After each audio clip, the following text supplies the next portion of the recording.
yeah, I've heard those companies looking for new people.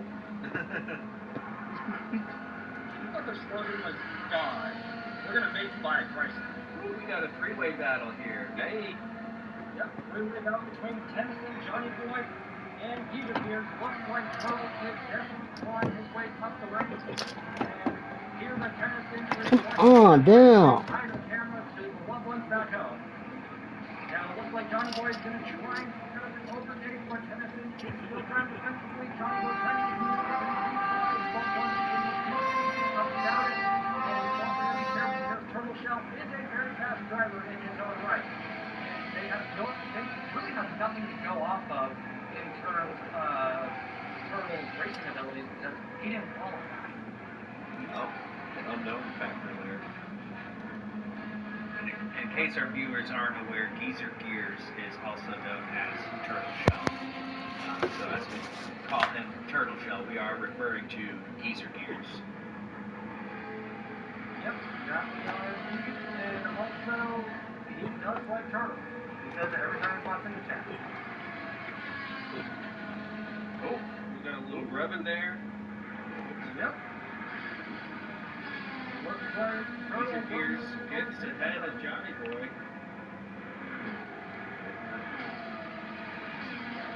And does that say dive bomb on the hood? No, Dryborn. What are you saying? I'm not sure. Turtle Power. Ah. Alright. Fair enough. Turtle enough for the Turtle Club. I also see Shaggy on the back. If we get a chance to take a look at his livery. I want to dissect this. So we've got Papa, we've got Shaggy, we've got, what else we got here? ET logo. Hello and welcome everyone. Oh yeah, that is. Powered by Old Fart. Ah. Okay. Looks good. Oh. I hope everyone have a good Saturday. Definitely one of the more lively liveries in the split. Take a look over at Duke. Duke is currently trying to catch up to Nasty. They're both going to have to pit. So Duke's going to wind up on the hards, and Nasty will probably jump over the medians unless he runs this for most of the race, and then could just see him hop on the soft and try and finish it that way. Like we saw with Auto Joe. Yeah. Yep. Still too soon to tell, but Fernando is up in the P4 at the moment, and that Mustang is definitely chewing through those tires as we speak. So we will more than likely see Fernando go into the box as well. Yeah, he's keeping them under him pretty well, though, actually. He is. He is definitely doing well to conserve those tires. Geezer Gears. Oh, it's innocent. Wow. Yeah, he's moving and grooving. That's for sure.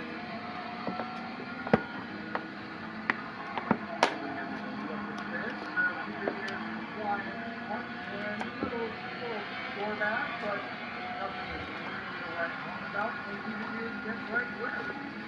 So Geezer is definitely trying to pull a last to first today. Will we see it?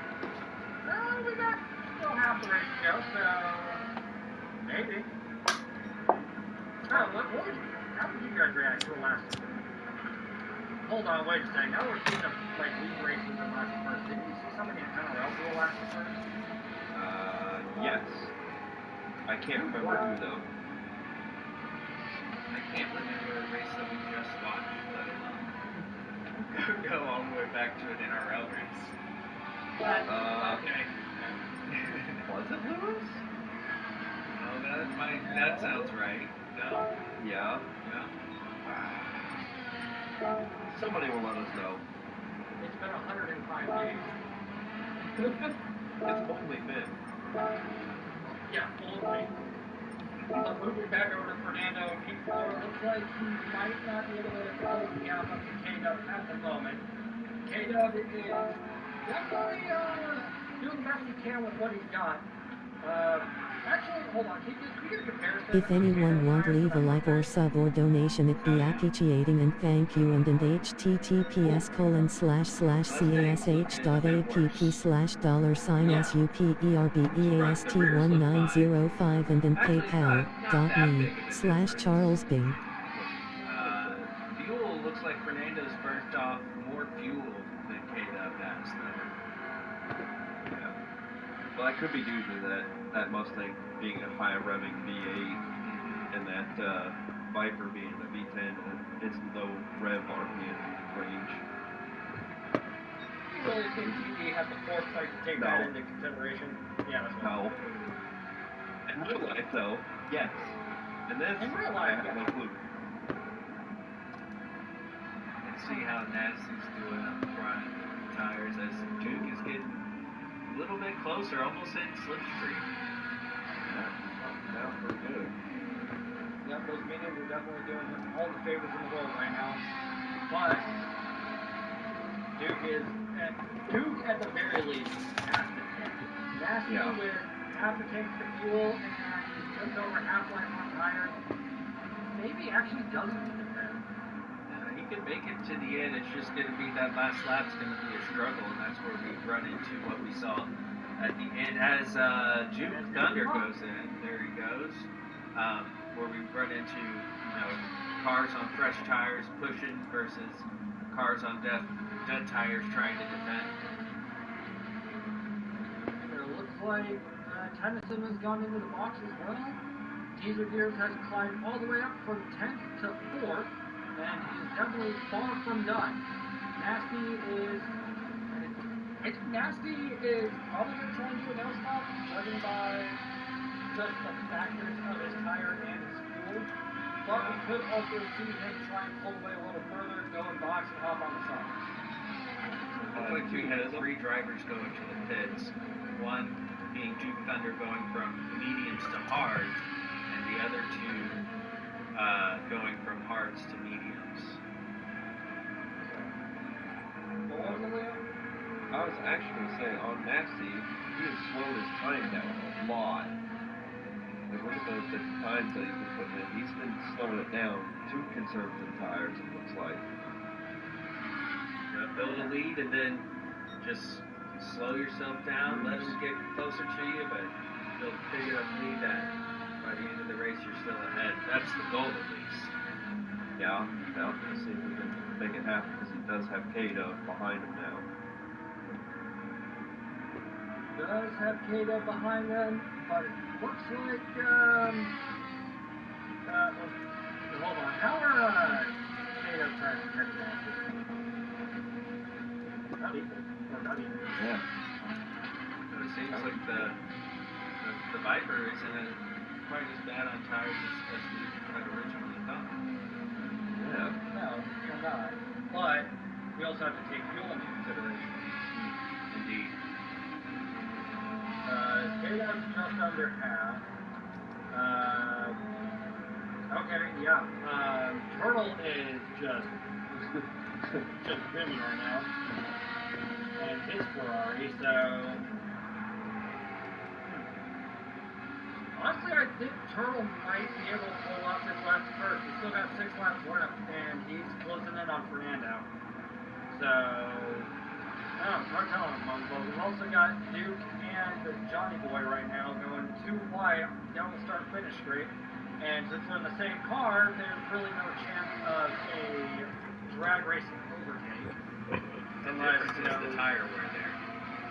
Yeah.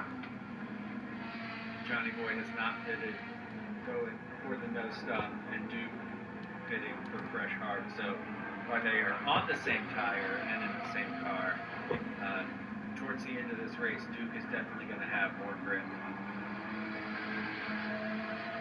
Yep, that he will. And I don't know if anybody may have gotten a couple drops of fuel in there as well, just to try and, give a little bit of padding towards the end of the race. But yeah, Duke is definitely in a better position in the long term.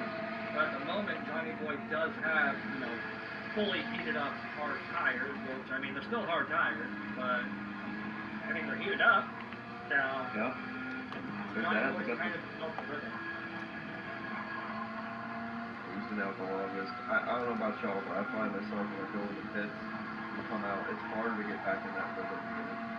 Yeah. I would agree with that, Leo. Yeah. Especially when you come out into traffic like this and you're having to jump right back into it. You're not able to just ease yourself. But a great move up the inside by Duke Thunder.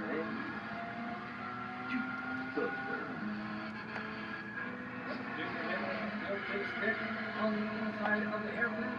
And now we'll have to see if Duke can start pulling away. Doesn't appear to be still at the moment. But then again, this is Cayman versus Cayman. And between these two, it just comes down to driver skill. And, time. Skill. Find the win. That's practice. And Fernando going All into these other pits. practice. And Fernando has gone to the box. They got off the hard on that Mustang. 5 laps left. Would 5 laps be enough to run those mediums? I think you can go to the softs. You think? Yeah, you can go for the softs, possibly. 4 laps, it's pushing it. 5 laps is definitely pushing it to softs. Alright, Fernando goes mediums. Coming out in P7, so he's got some work to do, but he is going to be on the quicker tire. He's got traffic to get through. And, I mean, if Duke and Johnny Boy can fight a little more, that'll allow Fernando to catch up with them. But it's looking like Duke is pulling away and just kind of towing Johnny Boy behind on these straights. One thing with Fernando going into the pits, Geezer Gears is now up in the P3. Oh yeah. He's still got 13 seconds to close between himself and K-Dub. But he's got 4 laps to do it. We saw Hector really obliterate, time gaps in last night's racing. So, honestly, Geezer Gears could definitely pull this off. Just needs to keep his head down and focus. 4 laps left, plenty of tire life, plenty of fuel. Yeah.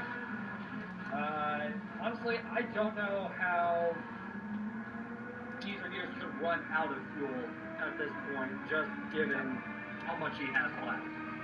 I don't know if he was taking it easy or what the deal is, but now he can just absolutely send it for the remaining laps. But it looks like he's losing a little bit of time off his fastest lap. And also speaking of fastest lap, it would appear Tennyson at the moment has a 207.522. He can maintain that. That's what, an extra 5 points? I mean, and it's because he went onto the medium tires, so it's allowing him to pump out these faster laps. And Fernando with a half-second penalty, which it doesn't seem like the penalty hurt you too bad on this layout. It's actually not bad if you get a penalty. It may seem like it, but unlike last week, where Daytona you get a penalty, and I mean half a second turns into 3 seconds. It seems like.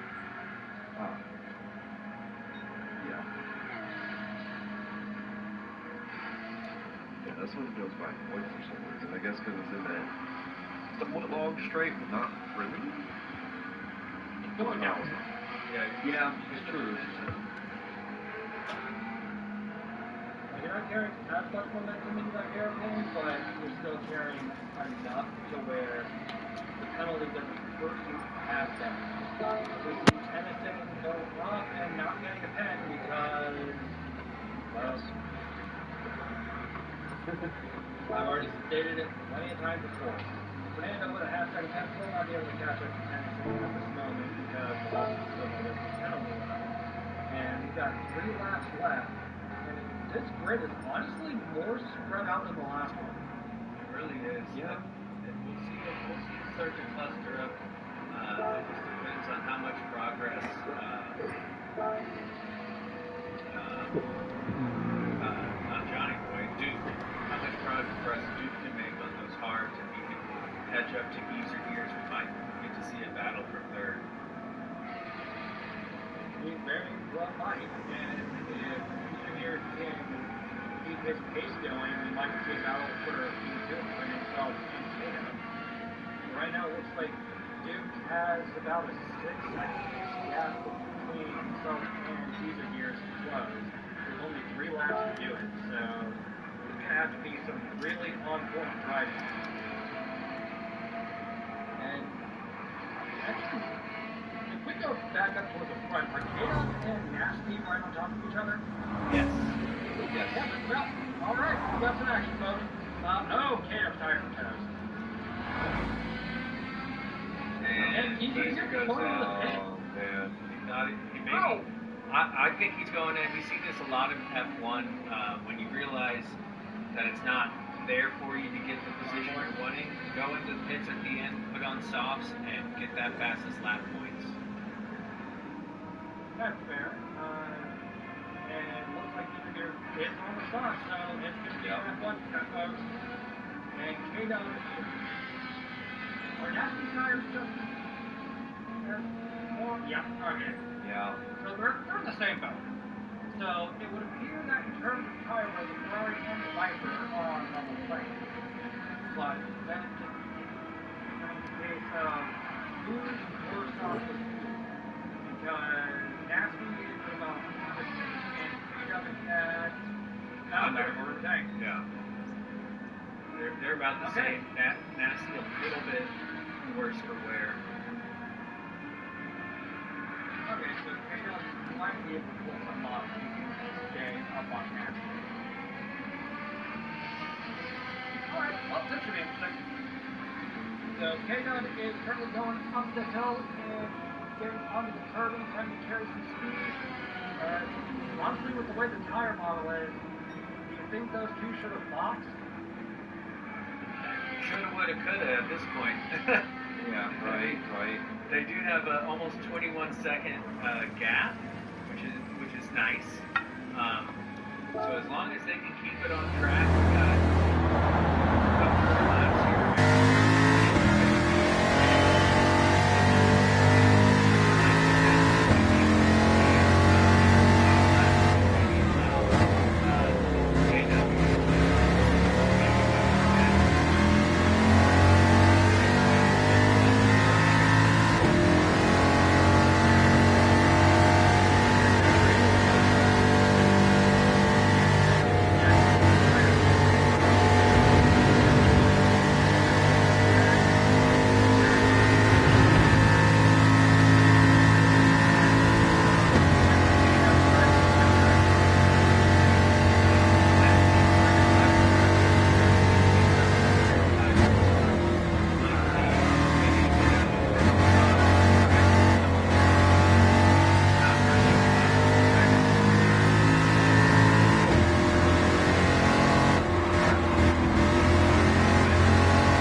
Fernando, Tennyson, and Beaver here all bunched up, but it looks like as we come to close, nobody will be able to make a last-minute effort to try and get a position.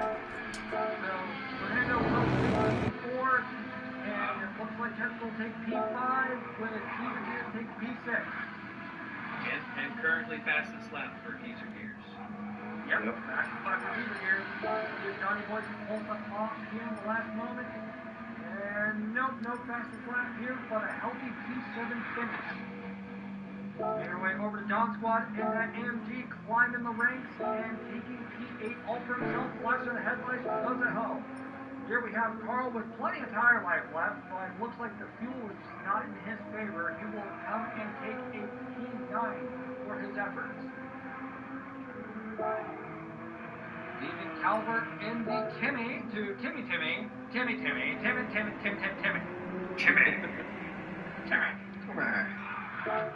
And Timmying across the line.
That was going to be my other choice if someone didn't take Geezer. That was going to be my other one. Just for simply using a vehicle I haven't even seen in daylight.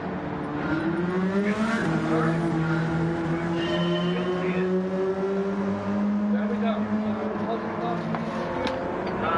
This was fun.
I'm sorry. I just came down to see what was taking so long. Did you find your suitcase? Yeah, I did. I thought I heard this noise, but I guess it's nothing.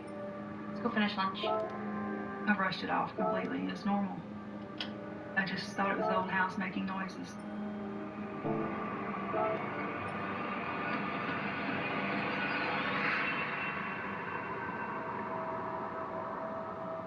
November 23rd, 2010 is a special day for Joy. I was a registered nurse. My colleagues from work, we were all close-knit. We had planned a trip So who else is auditioning for the school play? Ellie, Allie, Emma, and Ellie's probably gonna get the lead because she's gotten everyone since like kindergarten. You're gonna be fine. Make Daddy run lines with you while I'm gone, okay? Okay. My oldest daughter is very close to me. She enjoys the outdoors, doing recreation, sports. Did you fix my dress yet? Yep, it's in your closet. Mom, I don't want you to go. Oh, I know, sweetie. But guess what? I'm gonna be with my friends, okay? My little girl, my baby, is just, she's bubbling with personality. She's got a spirit of her own. I love you. Can you do me a favor? Go get me my purse. My middle daughter is my brainiac. She's very smart, very into her schoolwork. She's a high achiever. Hey, What? try to have some fun while I'm gone, okay? Can't promise you. Try, okay? Okay, love you. Love you too.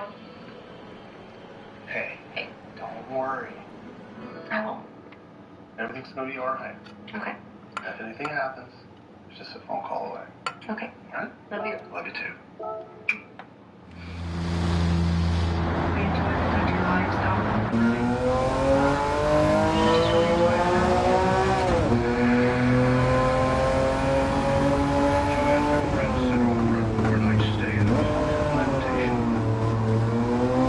Now we're in we used to be in a farming community. Much of that's dwindled away because you're still really back in the country. The area persistently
As the days turn into nights, disturbing events continue in the house.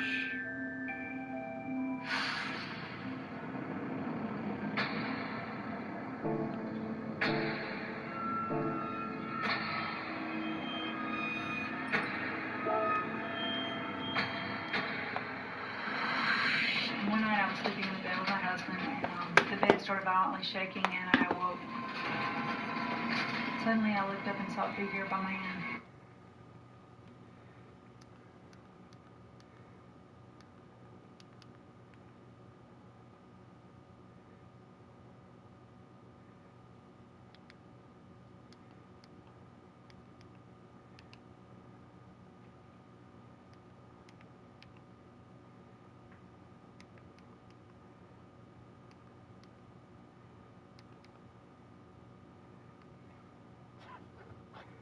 Are you self-employed or run a small business? Do you want an easy way to create professional invoices? Then Skynova is for you. Thousands of handymen, painters, cleaners, and more.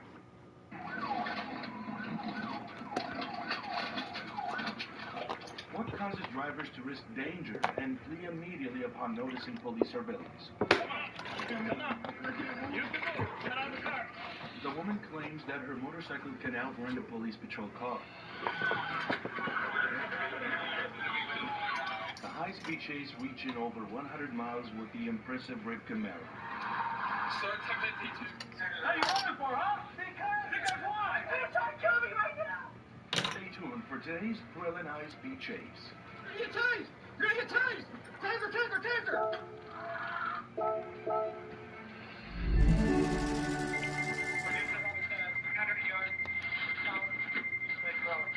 A Toyota Sienna was being pursued eastbound Cedar Lake Road. Police noted a male driver appearing to be black.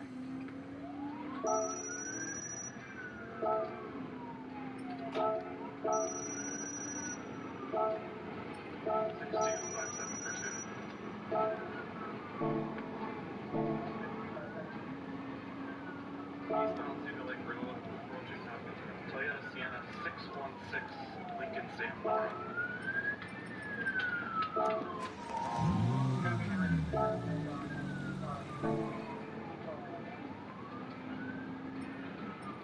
Still eastbound, speeds 80, just passing the middle school, and going by. Saw one male that be a mixed race, male with a fro. Police attempted a PIT maneuver to stop the car, but were unsuccessful.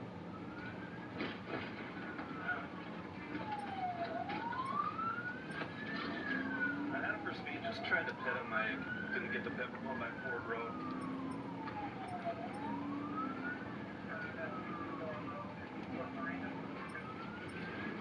I tried to stop him for speed.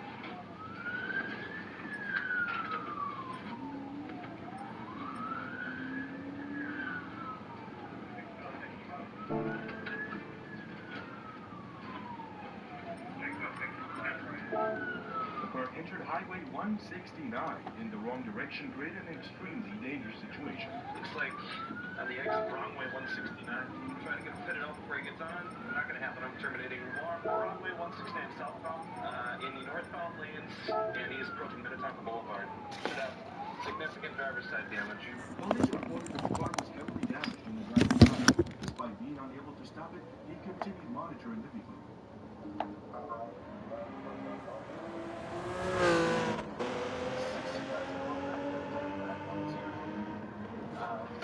See if we can get on the northbound side.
chase continued as the vehicle drove in the opposite lane. Finally, the car crashed on Jordan Avenue near Cedar Lake Road.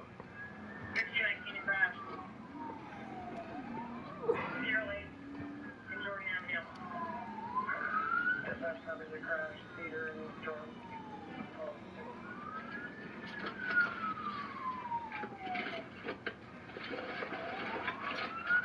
Officers checked for his health and the well-being of others in the crash. The driver reported back in Lake Bay. Police provided assistance and investigated the accident scene.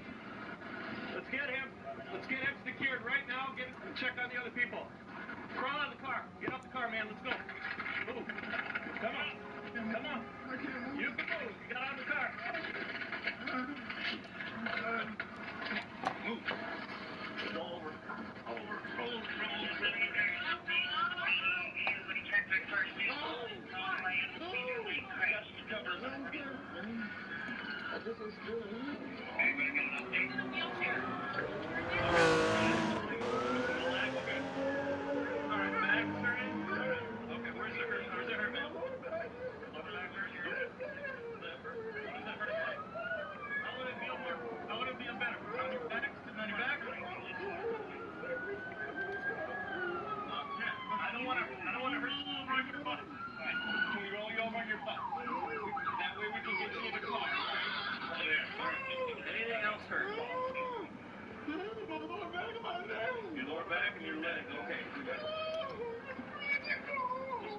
Just breathe, okay?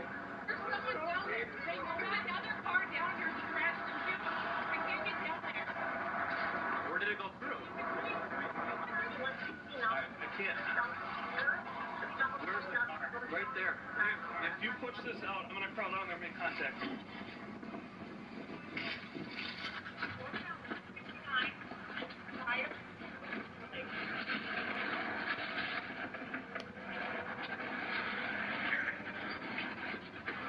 It is clear that stopping a car would have been simple, yet many choose a perilous path of fleeing, leading to serious consequences. Police department. Are you okay? No? Okay. Police reported they were following a suspicious black BMW believed to be connected to a case that the Little Rock Police Department was investigating.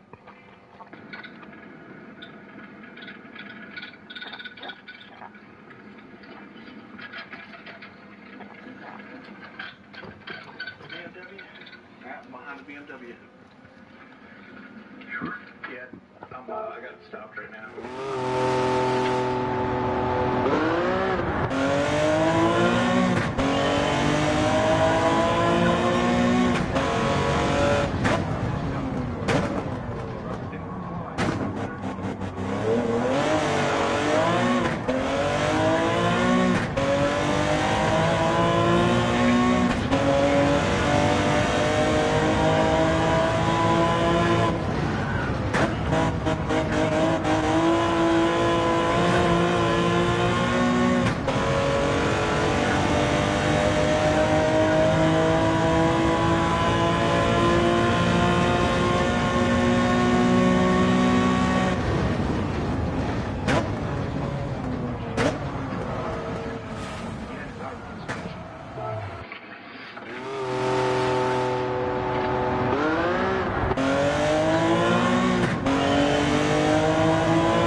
victory hand.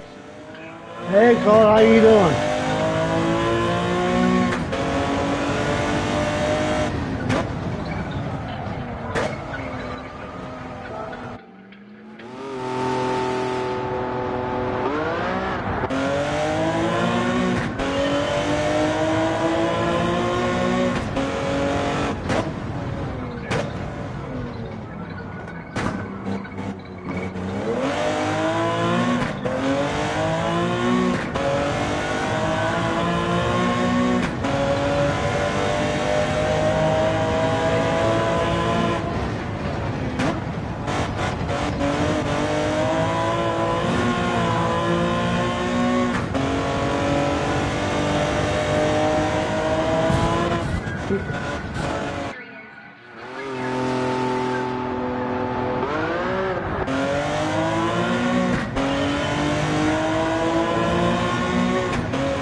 Continued their search.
Good. What we're gonna do now, we're gonna put you in a holding cell. Take your cuffs off. We're gonna pat you down really good. We'll put you in a holding cell. We'll do our paperwork. We're gonna take you with me to process you. Okay?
How everyone doing?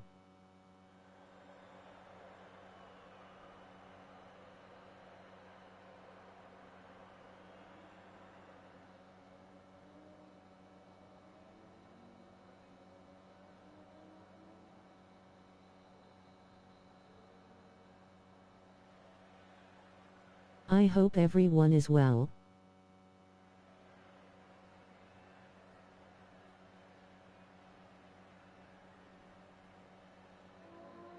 You hear me calling you? No, look at this place.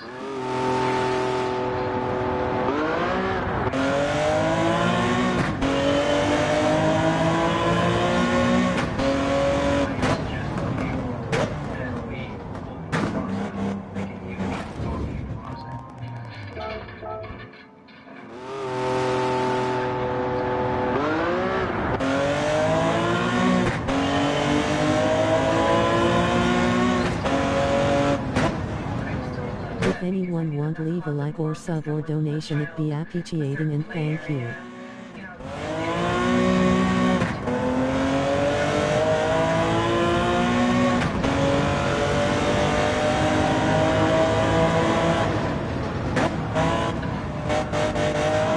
http://paypal.me/charlesbinghan486.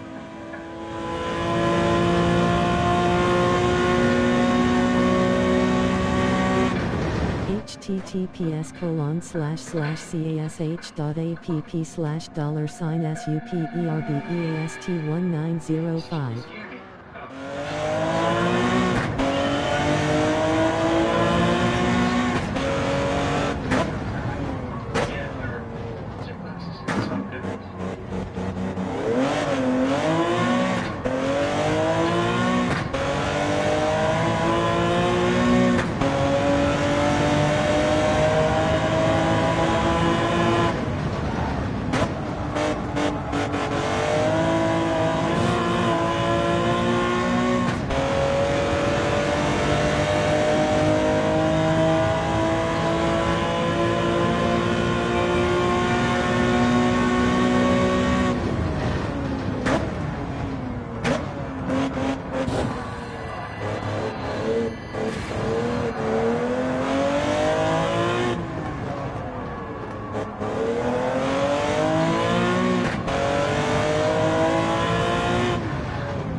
Lights out, little man, it's late.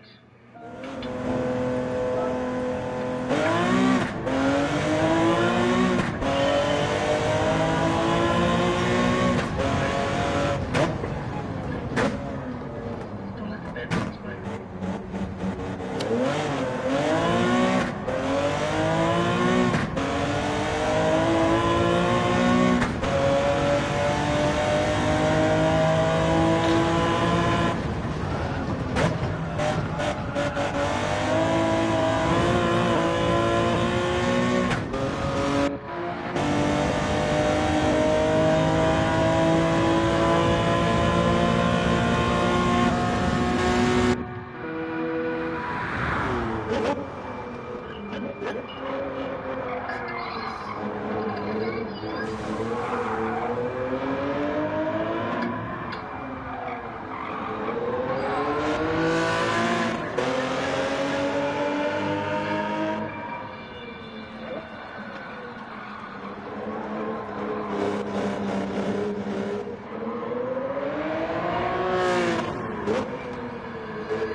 Man begins to worry about Brian's frequent nightmares. It was like a constant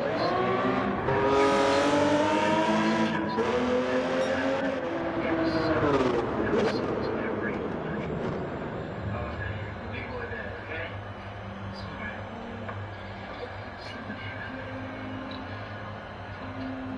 All right.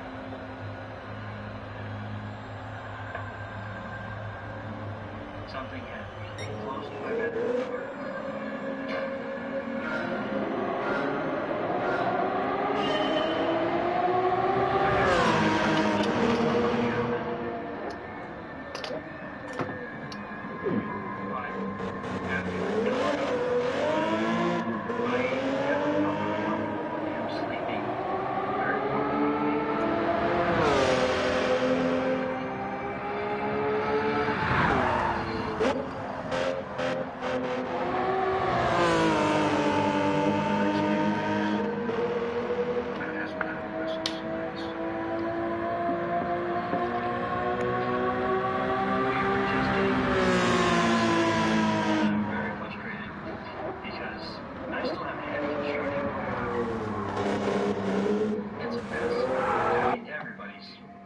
Stressed out.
I had a good time going there.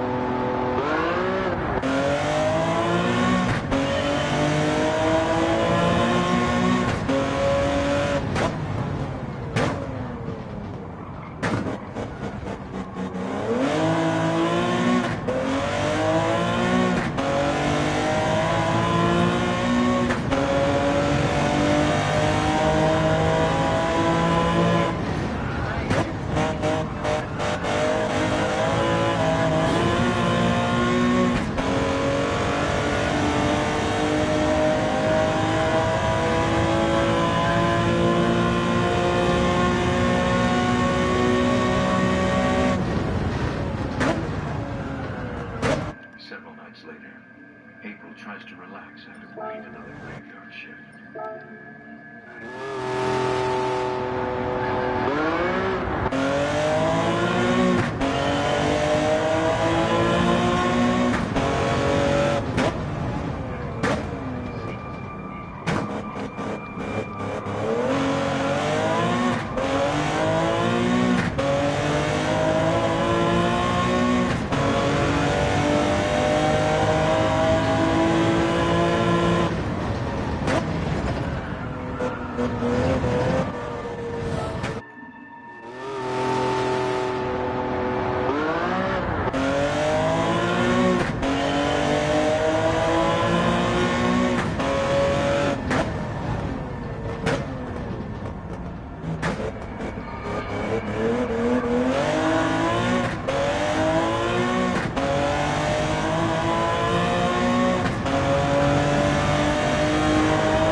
Come on down.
become stronger.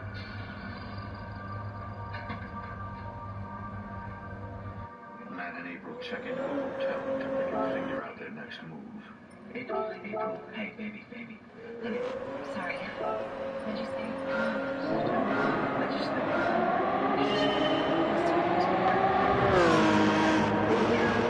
had overheard us talking about the experiences that were going on, and she mentioned something that it gave me his number to call him, and she told me it should professional help.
Bill and Jeremy agreed to spend the night alone. Really excited to know that someone can maybe get some proof. No one behavior. The team sets up recording devices throughout the house in the hopes of catching the sounds of ghosts undetectable to the human ear. Can you hear us? EVP stands for electronic voice phenomenon. Basically, it is a collection of different voices communicating. Is anyone here? We'll ask questions with the hope that we will get an answer on playback. And April got something wrong? Have we offended you? What are you trying to say?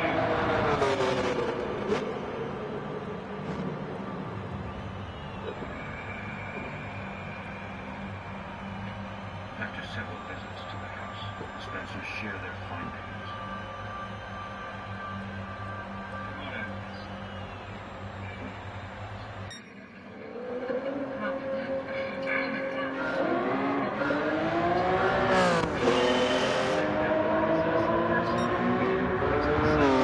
Bring it back here and process it. So, do you have what you need?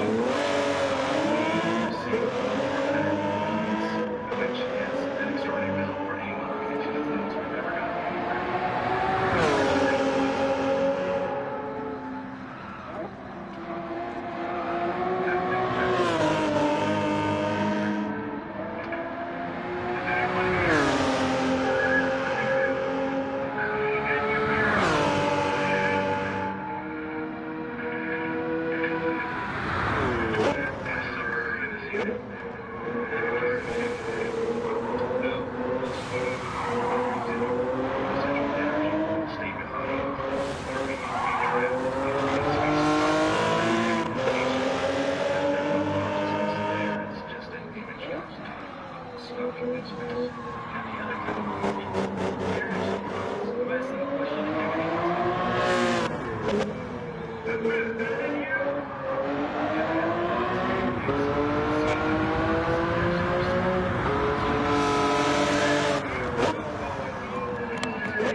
well-being, or health in the future in that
Debbie? Debbie, are you all right?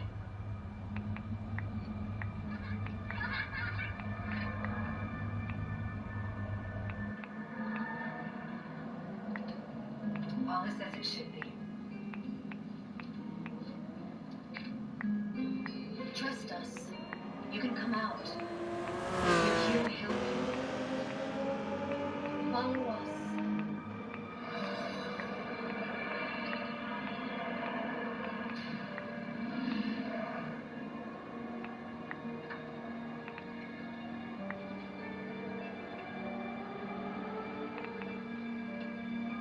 With every room in the house blessed, we have him cornered here.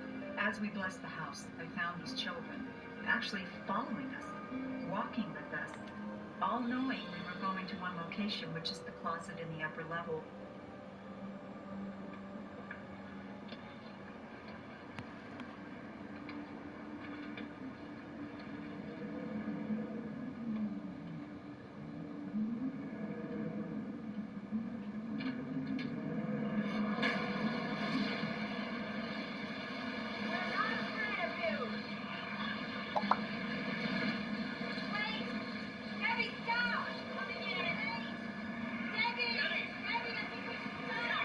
Happy anniversary.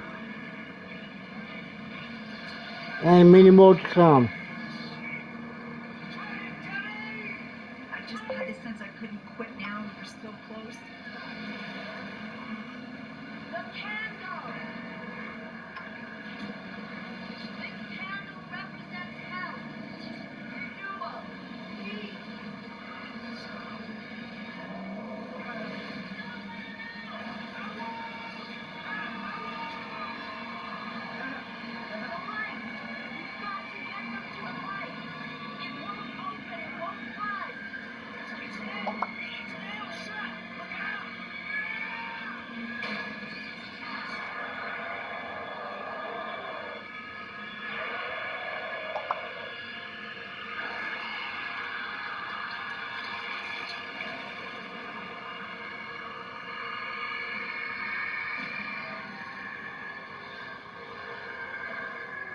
With the captive spirits released, the evil entity is finally gone.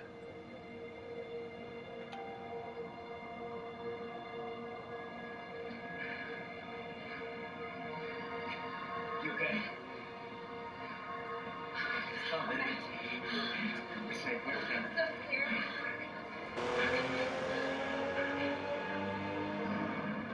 It is Debbie's belief that once the spirits have been removed from the house, the items used for the ceremony must be kept on the property to ensure the evil spirit never returns.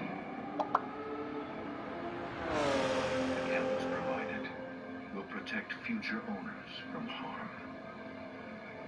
And then they are buried on the premises, giving them complete ownership in the home. I believe with all my heart he has left that house, and he is not coming back to that house, and he can't. And we've left these personal articles to make sure he doesn't. If someone else ever had an experience like this, I would always suggest to them to get professional help and to get out of the house right away. Because it's not worth what you put your family through to try to fight something that you have no control over. Since the blessing, there has been no supernatural activity in the house. But April still wonders about the desperate little boy who would visit her at night. Debbie believed that he just wanted to try to tell me what was wrong with him. That's why he kept coming to me at night.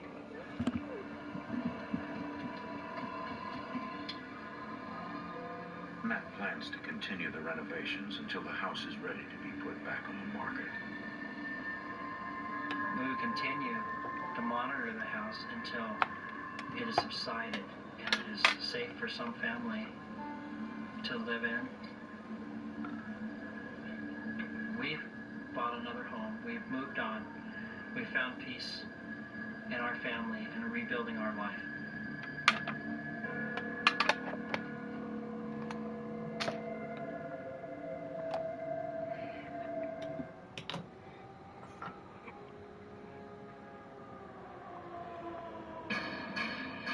In this world, there is real evil.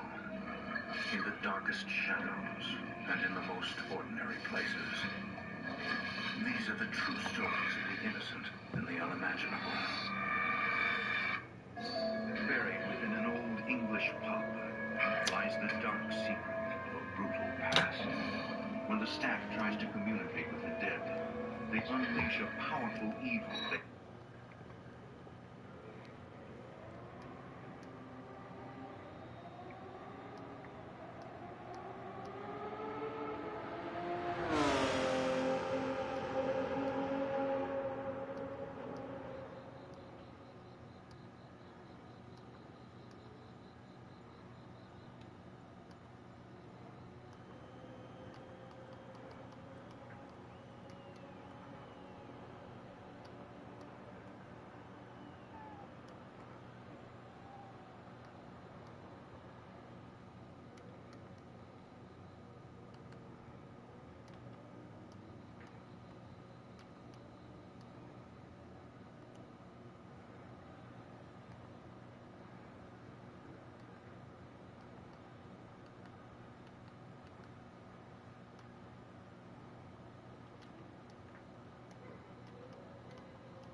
feels like a dream, feels like magic. Now I believe I can have it. Ooh, ooh, tell me, ooh, ooh, tell me, all of my wishes came true. Shop like a billionaire. Shop like a billionaire. Ooh, ooh, tell me, ooh, ooh, tell me. Download the Temu app and shop like a billionaire. You would make a great cardinal, and Lamar University has just the event so you can see for yourself. Join us at Cardinal View, Lamar University's biggest open house. All future cardinals are invited to come and tour the university, meet faculty, staff, and current students. Learn about admissions and financial aid. Get free swag and register to win scholarships. Join us March 1st at 9 a.m. for the first step to your future at Cardinal View, only at Lamar University. You gonna be fine. In this video, we'll witness the craziest times Karens completely lost it on cops. What happens when these Karens take things way too far and turn their anger toward the police? Now let's get going.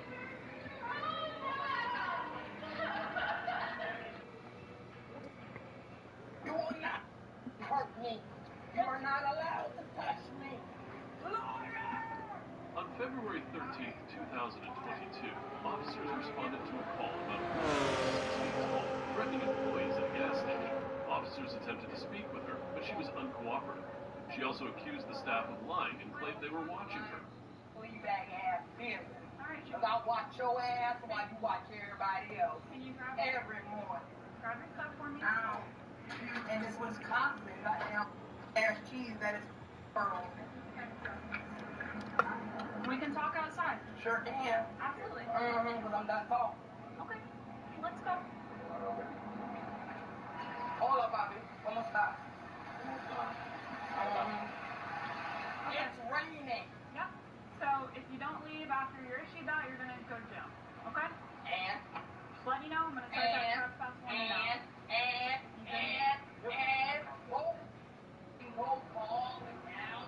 Despite the officers' attempts to de-escalate the situation, the woman refused to leave the premises. The officers tried to reason with her, explaining the consequences of remaining on the property after the trespass warning. She remained defiant, prompting them to initiate an arrest. But they always want to think they're going. I'm not dropping nothing. If you can touch me, bro.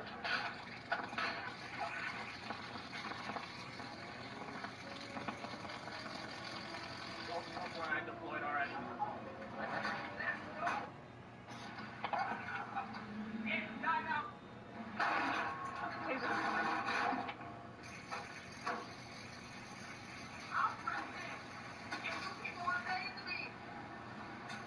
You want to let me put you in cuffs? I'm in cuffs, Sam. All right, come on. me. You're not gonna violate me at all. Violate my human rights.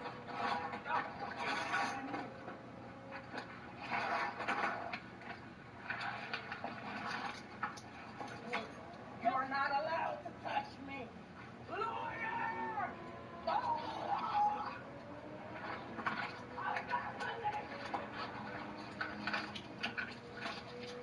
Take me to jail. Sorry, Toasty Bell. Let's run GTL. Get crazy. Here's the GTL now. Worldwide news. World news. Period. I'm not moving. I'm not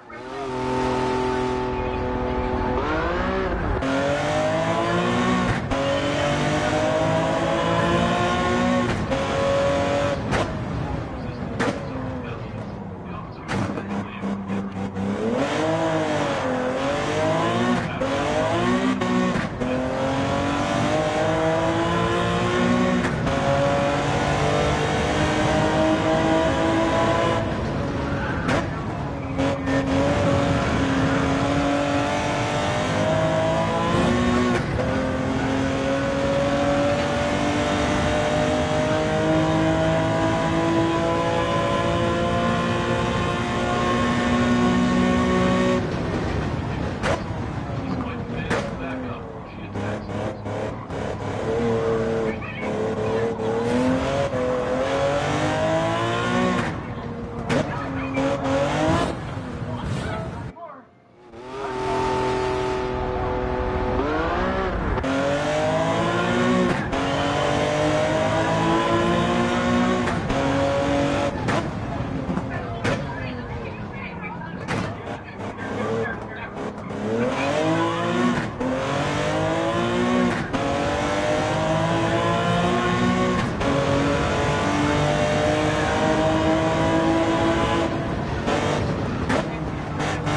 ID.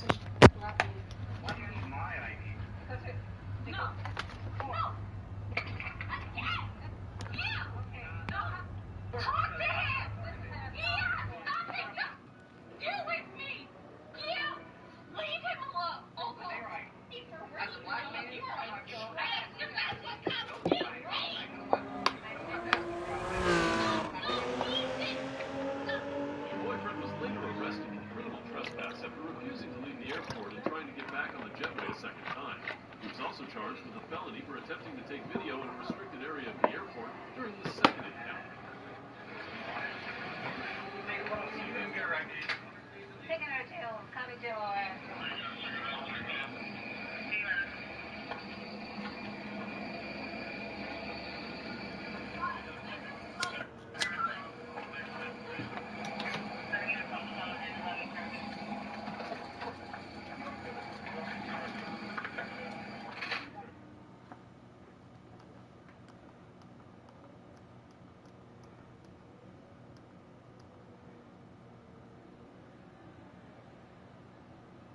Before his death, Ip Man finally admitted why he stopped teaching Bruce Lee, and fans were furious.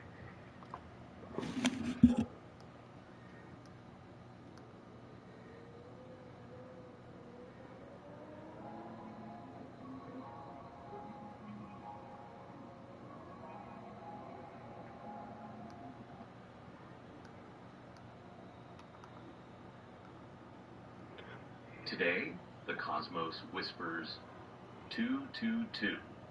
A potent doorway has opened, radiating energies of change and manifestation. The universe communicates in numbers. Have you been observing coincidences lately?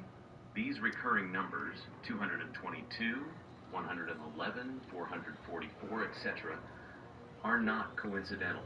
We'll reveal 5 important facts about this mystical portal and how it may affect your spiritual path in this video. Thus, inhale deeply, let your heart open, and let the cosmos to lead you. Greetings from Soul Compass. Let's investigate the 222nd portal's enigma. The cosmos is cyclical, and on February 22nd, a potent energy doorway that has long been linked to alignment, manifestation, and rapid transformation opens. 222 is more than simply a random number. It's a cosmic signal, a subliminal reminder from the cosmos that something significant is happening. We have been going through fast changes for the last 4 months, from November to February, getting rid of old patterns, letting go of energy that has been stagnant, and moving into a higher frequency. It's no coincidence if you've experienced abrupt changes in your relationships, profession, or prospects, or if you've had intense periods of reflection. Even if it seemed chaotic at times, the cosmos has been changing your path.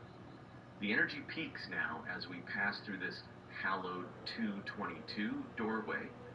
It is the ideal moment to create intentions, develop spiritual practices, and connect with your highest purpose, since the gateway between the spiritual and physical realms is wide open. It's crucial to keep in mind, though, that this doorway enhances your inner strengths, rather than merely bringing about change. You may experience tremendous emotions if you have been hanging on to fear, doubts, or unresolved feelings. However, you'll notice that things are falling into place naturally if you've been concentrating on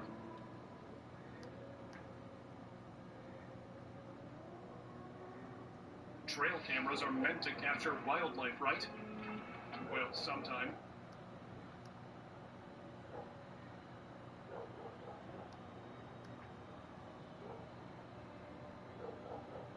Mr. President, we so appreciate you giving us an hour of your time.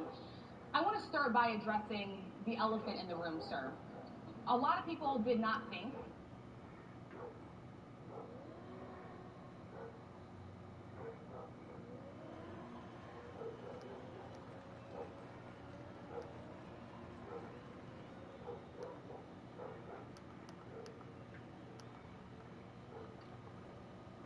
I'm done spending an obscene amount of money on takeout. It was done. I'm getting back on track with Factor. Fresh, never frozen meals with parent nutrition. This saves us so much time when we're chasing around our toddler.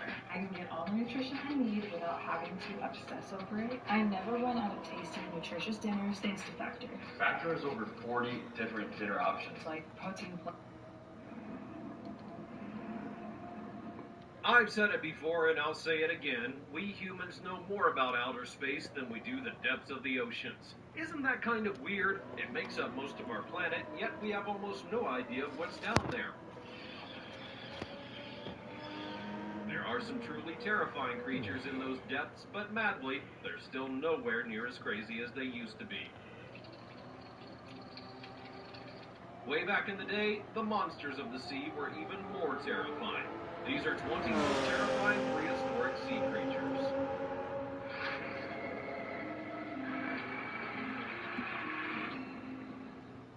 Number 20. Plesiosaurus. Plesiosaurs were a group of large marine reptiles that were around 160 to 145 million years ago during the Jurassic and Cretaceous periods. These super scary apex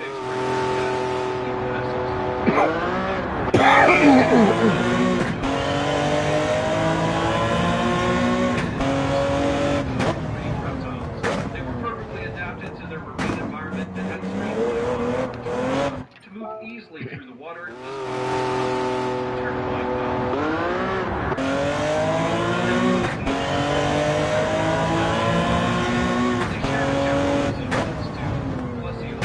but they also had shorter necks and much larger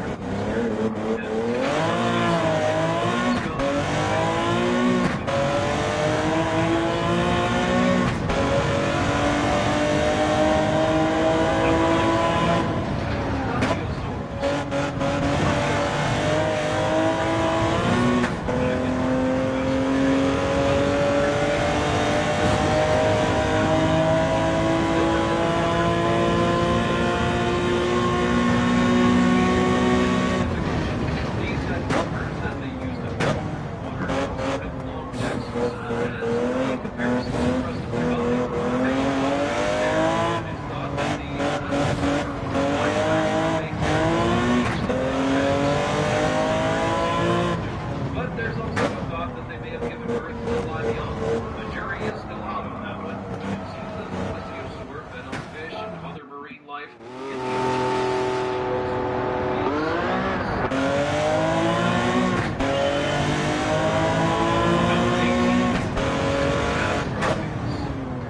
The Tanastropheus is an extinct reptile that lived during the Middle Triassic.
Whoa. million years ago and hung around a while before finally going extinct sometime in the early Triassic period. Since no full-sized, complete skeletal fossils have ever been found, the idea of how this creature may have looked are all from the best-informed imaginations. Do you have any ideas of where else this weird spiral saw might have been found? Your ideas in the comment section. Number 16. Mosasaurs. The species of mosasaur was to be found... I just got a new time in. way back between 72 to 66 million years ago. It was not unlike our contemporary heroes. Now I'm at 2 minutes and 25 seconds. These are the relatives of crocodiles and alligators. Therefore, amongst the best animals that there have ever been. .733. Now, it turns out that these particular species of mosasaurs were alive at a time when the planet had been sort of accidentally outnumbered itself. For so many reasons that they were literally suffering from overcrowding. This was a time when there were so many massive creatures living in the sea that they were all in competition for food with each other. And that's why a lot of so-called mega predators died off. There were just simply too many of them to be sustainable. There was not enough food, space, or resources for this many enormous hungry creatures. And the new mosasaur, with its logging characteristics now, seems to have been adapted to a specific kind of predation within the ecosystem. Scientists believe that these creatures were relatively adaptable and could choose different sorts of prey depending on what was more readily available. But they have still been dead an awfully long time to be considered a new predator. Number 15. Ichthyosaurs. Well, got a new time in. Fish-like reptile from about 150 million years ago. It means fish lizard. These prehistoric creatures were built for swimming. They had fast and streamlined bodies that evolved to make them super period. These fish lizards lived in both shallow and deep waters and had really long and narrow jaws that were stuffed full of loads of teeth. That made them perfect for capturing and devouring their prey.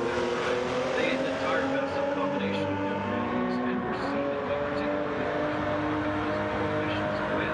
The first discoveries of these prehistoric creatures was made back in the early 19th century.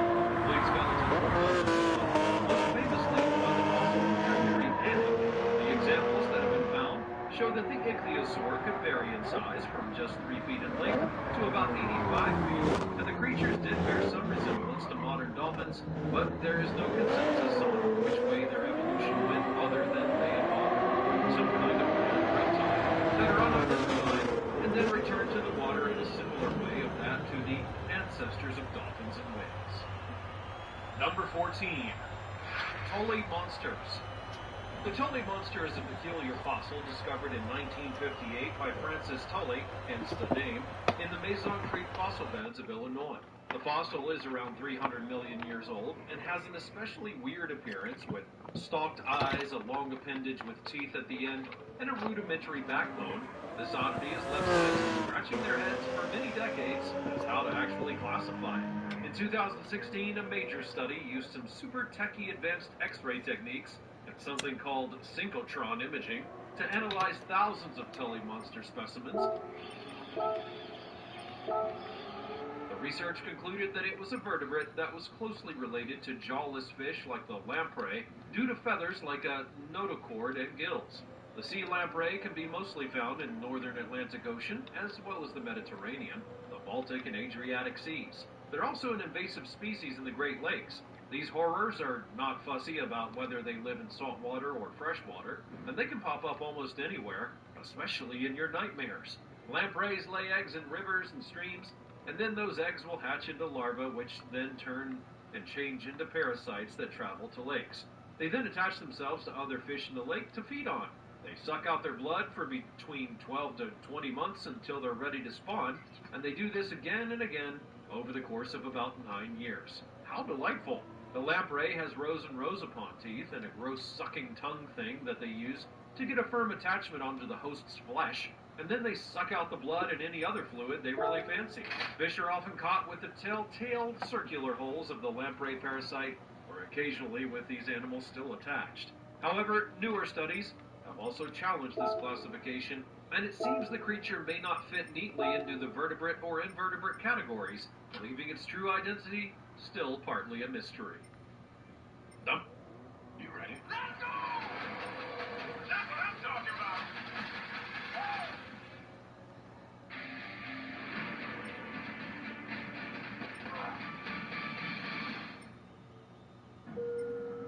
When you make a stopover in Singapore, you can access the world's largest lounge, the country of Singapore. A lounge where relaxation is always just around the corner. A lounge with a limitless buffet of culinary adventures. A lounge with vibrant culture within arm's reach. There's even an in-lounge sound bath.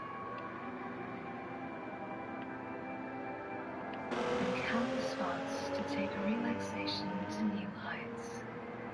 So feel refreshed, refueled, and recharged for wherever you're going next. Stop over and start relaxing.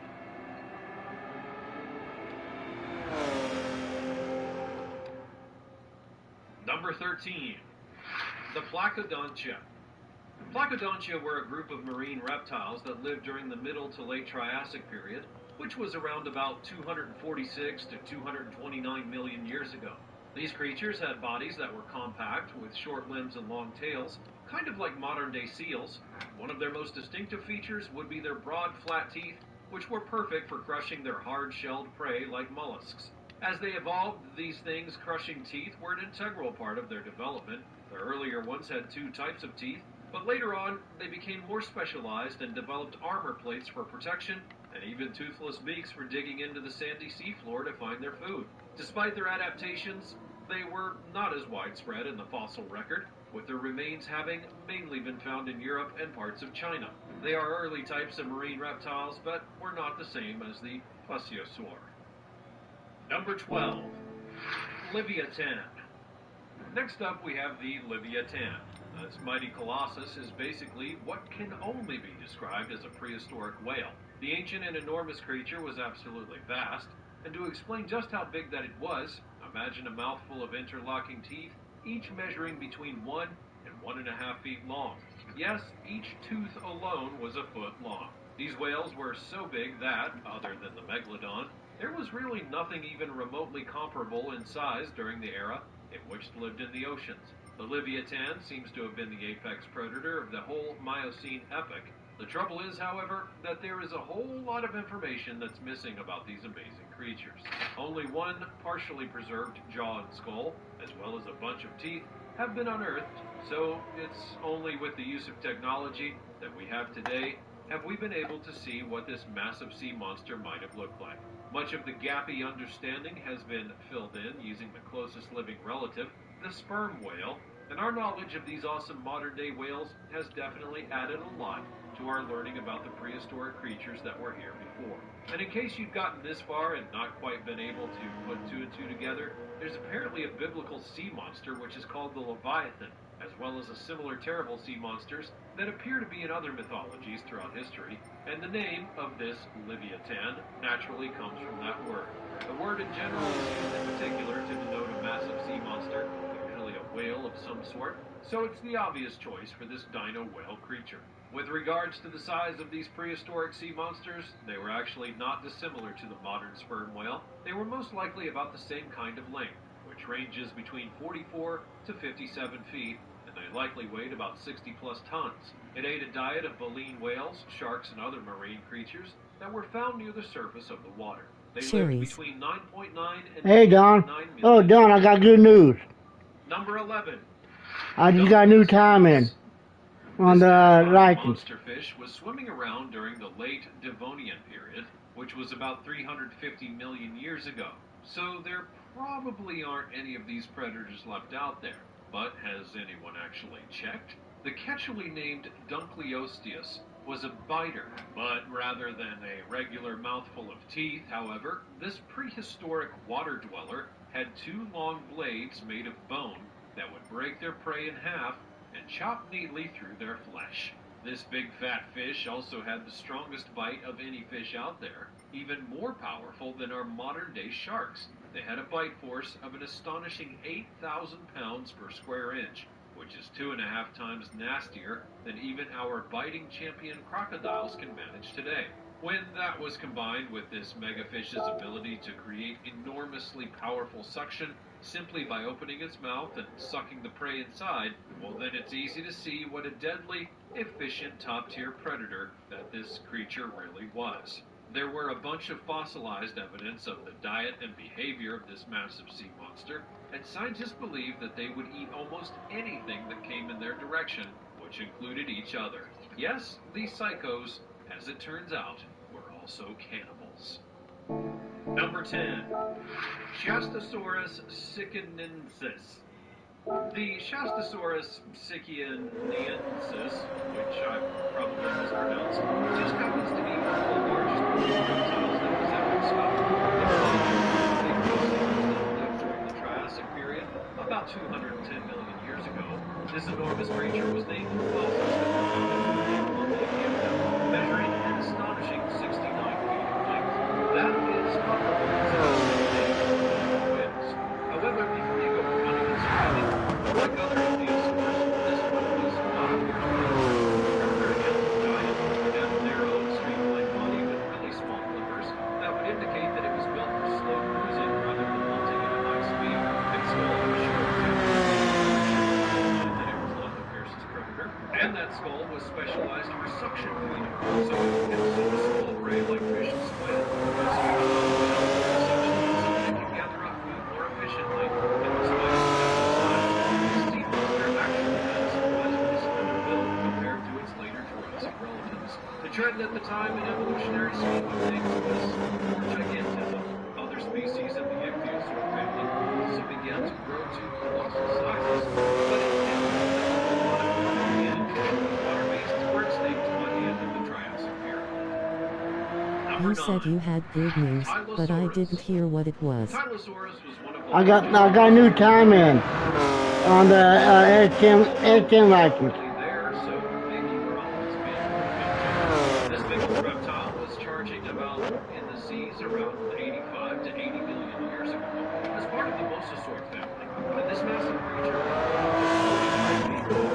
Its habitat was the western interior seaway, which was a humongous shallow sea that was split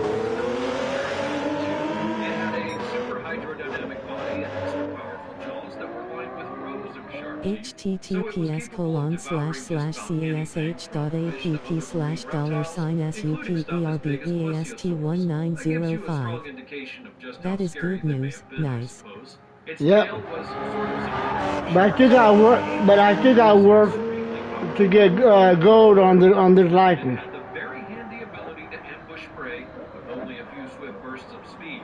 It's thought that the Tyleosaur became extinct around the same time as the ending of the Cretaceous period, which was a mass extinction event. Fossils have been found in places like Kansas. That's my new town there. Completely submerged underwater. Number 8. Liplurodon. This enormous sea-dwelling predator was a terrifying creature. The Liplurodon stalked the seas during the mid to late Jurassic period, which was around 160 to 155 million years ago. So it's fairly safe to say that the monster was measuring a gigantic marine reptile was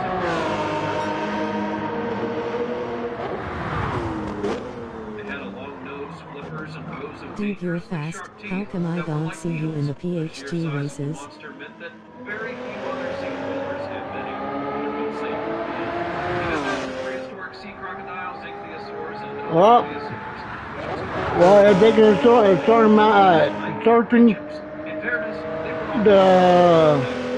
the last time, I might consider it. Especially on Papa's races, he's doing like 15, 20 laps. And to me, that's too many laps. If they can cut down to like 4 or 5 laps, maybe 6, I might consider it.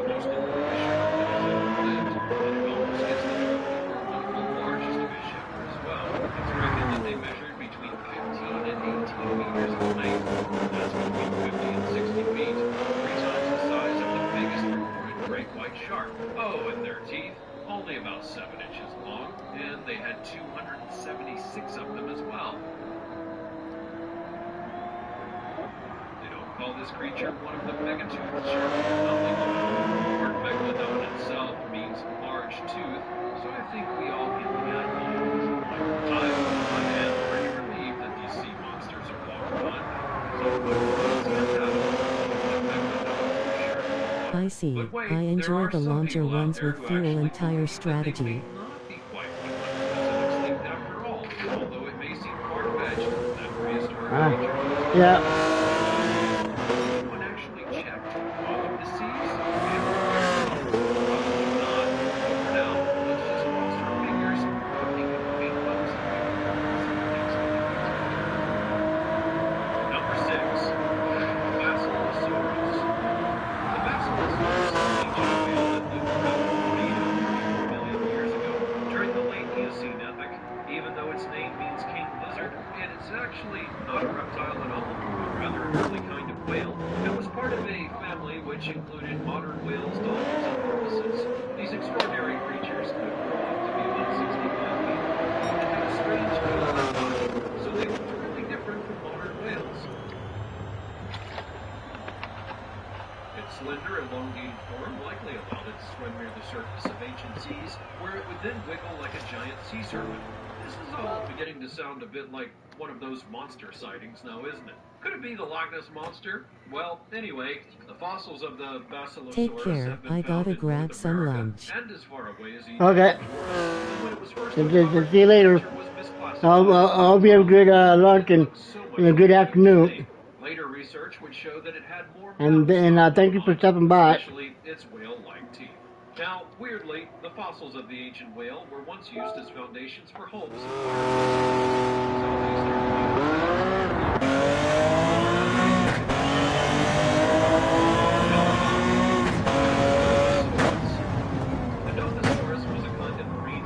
If anyone won't leave a like or sub or donation, it'd be appreciating and thank you. Asia and Africa.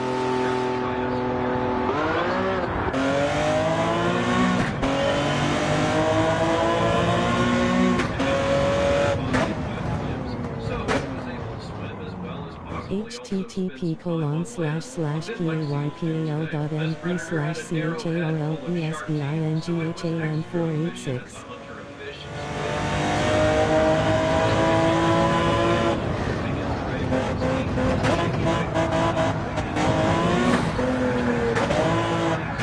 Sounds really rather gruesome. https://cash.app/$SUPERBEAST1905. Germany to China, and paleontologists have so far identified over 1,000 species of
shallow seas.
However, I shouldn't judge something on its appearance. I know that's not fair, but are these guys as scary as they look?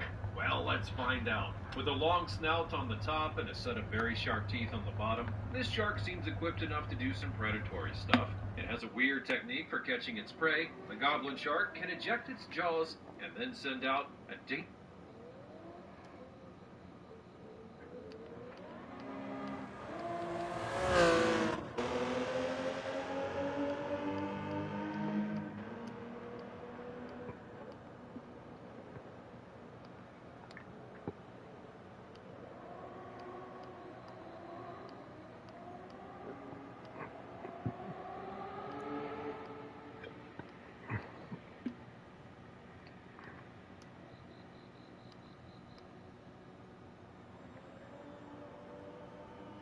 Ladies and gentlemen, right now...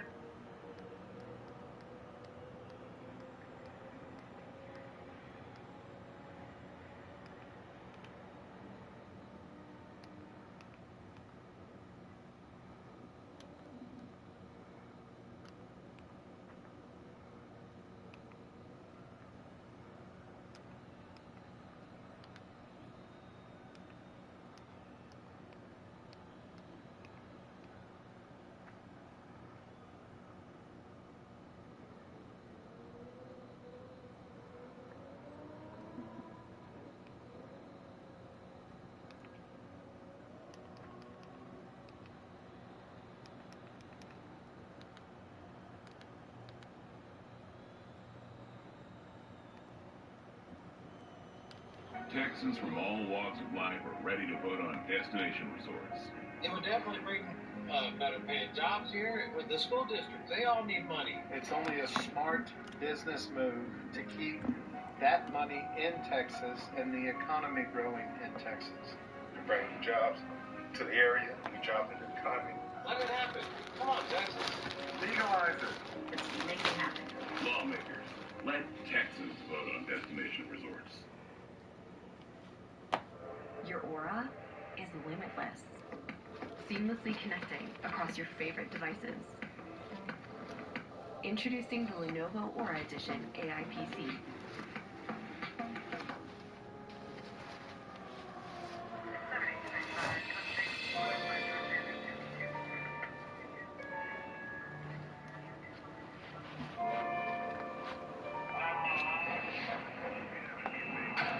Prison hospitals are not equipped to handle all emergencies. We had to transport this guy to the local hospital.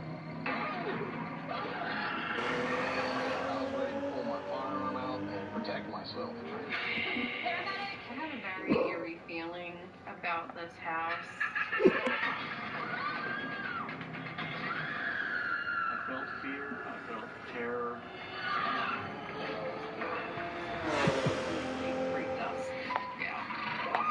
I just witnessed the Grim Reaper come and take this guy to wherever he was going. One of the most scariest moments of my life up to that point.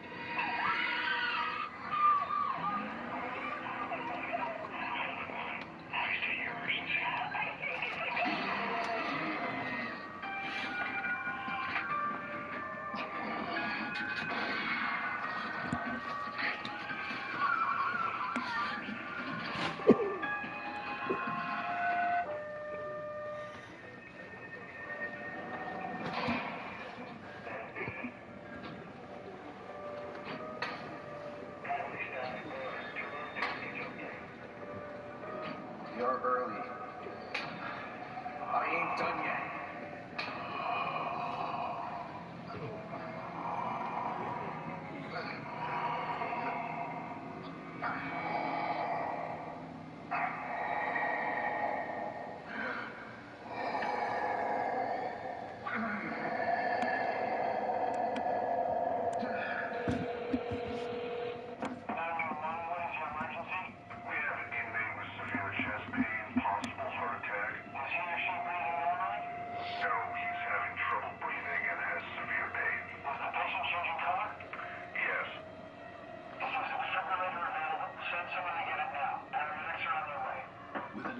Population of more than 3,000, correctional officer and ex-military Dave Spinks's main job is keeping the public safe when an inmate is taken outside the prison walls.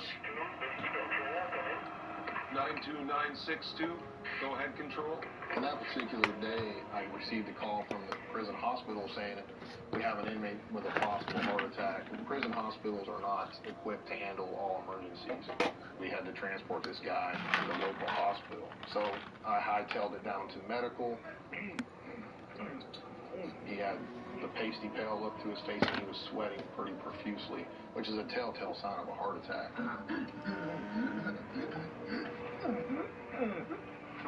Started doing my job, which was to search him for weapons or anything of the sort in case of a possible escape attempt. You have to check their ears, inside their mouths. Open wide. They've been known to cut cavities on the side of their cheeks and implant things inside their cheek, inside their skin, in their hair. Very ingenious people when it comes to escaping.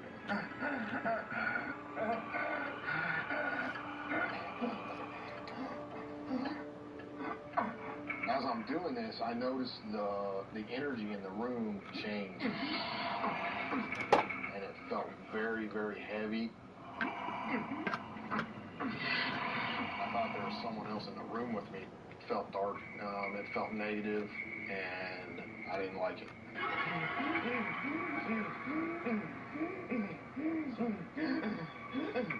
The EMTs arrived, but I still have a job to do to escort this guy to the local hospital. That job also includes the safety of the inmate himself. He may have committed several murders. That's not my concern. He's still a human, and you have to treat them with respect, and 9 times out of 10, they'll give you respect back. They're people, too. Even with no medical background, Spinks can tell things aren't looking good for his charge. He was not in good shape. Riding in the ambulance, the officer is all too aware of the threat of violence that also exists outside the vehicle. There's been numerous inmates over the years at various prisons that have feigned an illness and had guys on the outside waiting with weapons to, take over the officers and help an inmate escape. So you have to be on very high alert. You have to maintain vigilance at a very high standard. The crew arrives at the hospital with no incidents other than the inmate's deteriorating condition. He let out this god-awful just grunt sound, and he turned bright red and purple, and it looked like he was flexing every muscle in his body.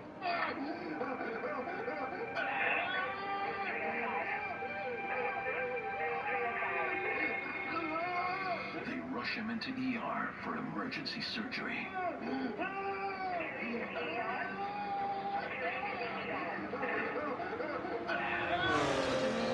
And started working on him immediately, hooking him up to all the machines,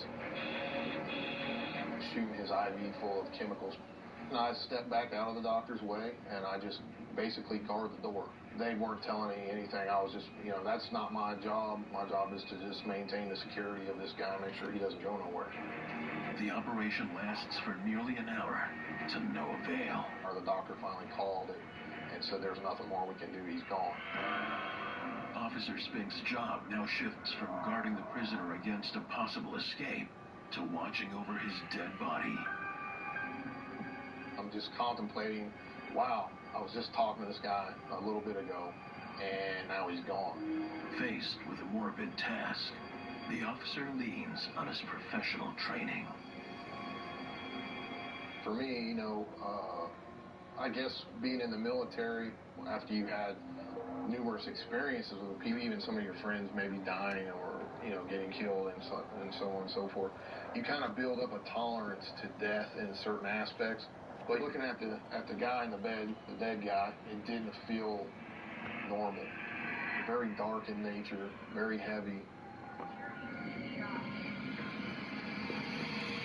I noticed the fluorescent light start to flicker and start buzzing. As I'm kind of looking at this light, I see movement in the corner of the room.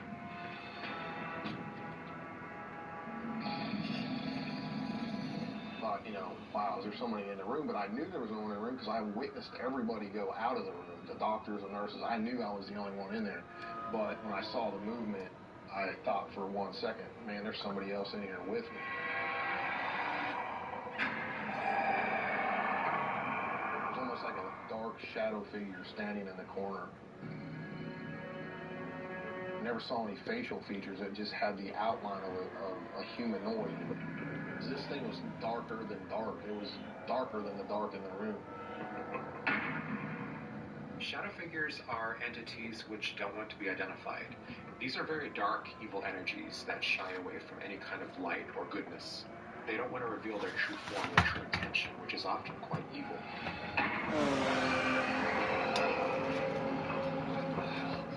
Jumped up out of my chair, scared the living hell out of me. What is this thing? Is it going to hurt me? I was ready to pull my firearm out and, you know, protect myself.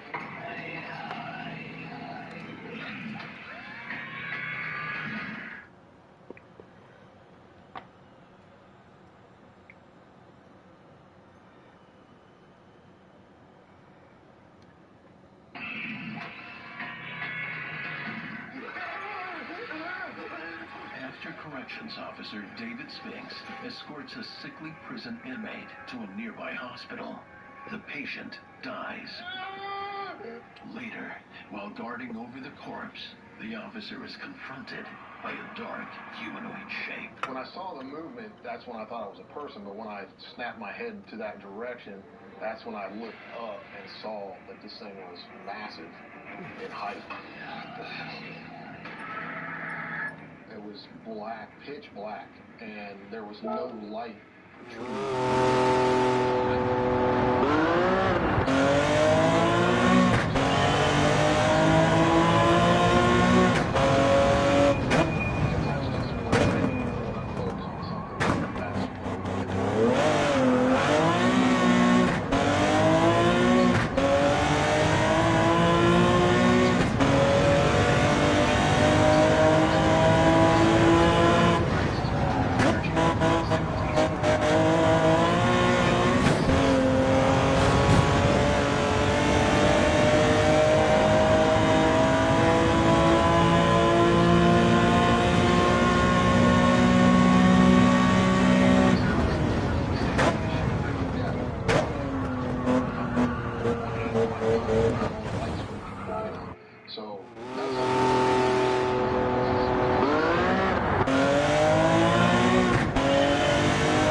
It's usually said that an angel of death or a Grim Reaper is coming to take your soul, and it's usually not to a very good place.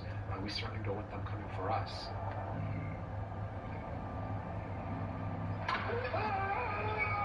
Suddenly the door behind me flew open, and I nearly jumped out of my boots because I was so transfixed on what was occurring right in front of my face. There was my partner. He said, "Don't look right, I'll take over." He's not going there. Made a beeline straight for the bathroom, and I began throwing cold water all over my face because it really scared the living hell out of me. The whole thing that transpired.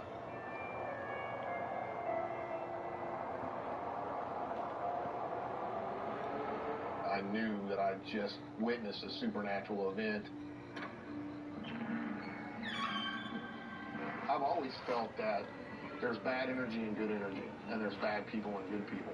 And I feel that this was definitely almost a karma type thing for this guy. You know, it was time for him to pay the piper.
The 911 caller, a witness of the scene, has reported multiple victims in one of the vehicles.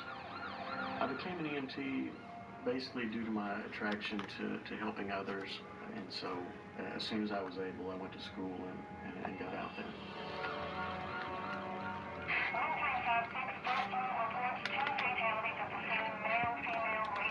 Copy that. We're on our way.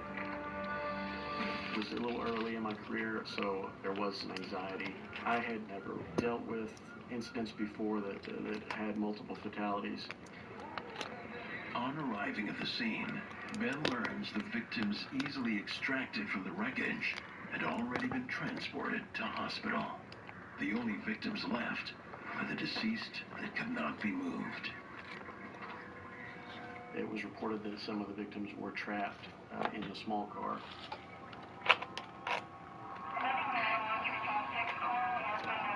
Copy. Ben's focus now shifts from saving lives to recovering the dead.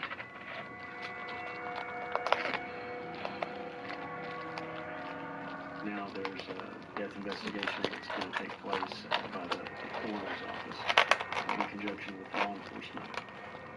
While his partner prepares a report, Ben's job is to identify how the victims died.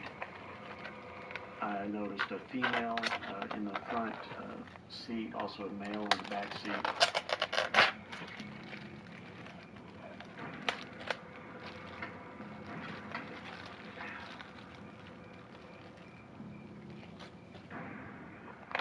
Once I got a closer look, I could see that she had a fractured neck.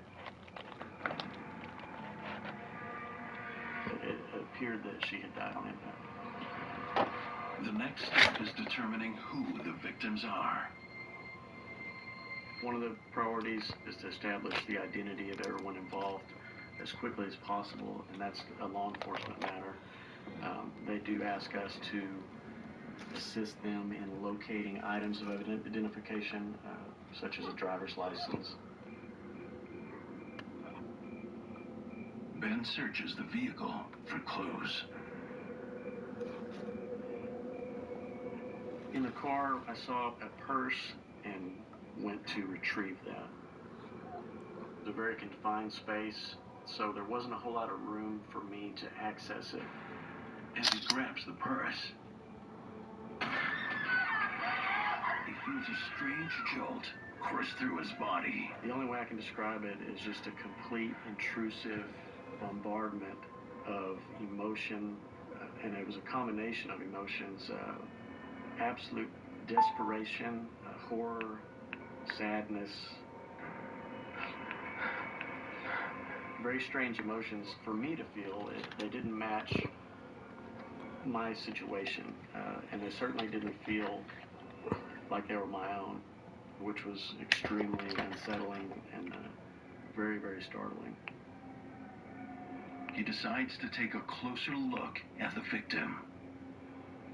Her face was covered in a fine glass powder from the glass exploding. But something else catches his attention. Suddenly, there were some tears coming down. As an EMT, Ben knows all too well it's impossible for the dead to shed tears. And that was the most frightening thing, because it was very confusing. I was absolutely certain that she was deceased. I was scared, but I hadn't completed the job that I was doing. Bound by professional duty, Ben ignores the unexplainable and gets back to the business of identifying the dead woman. This time, as he comes into contact with the purse, he feels no jolt. Instead, sees something he would never forget. It was the female from the accident.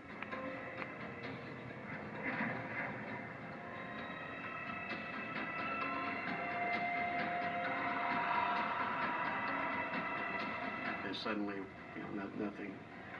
There was nothing there. The EMT elects not to tell anyone what he thought he saw. It was one of the most scariest moments of my life up to that point. After I got the identification out, I provided it to the state trooper. My first instinct was to get out, was to remove myself from the area. Ben moves as far away as possible from the victim as another ambulance takes her away. What I noticed was that as soon as I got away from the vehicle, all those feelings were completely gone, and there was zero anxiety, zero fear, nothing at all remaining of what I just experienced.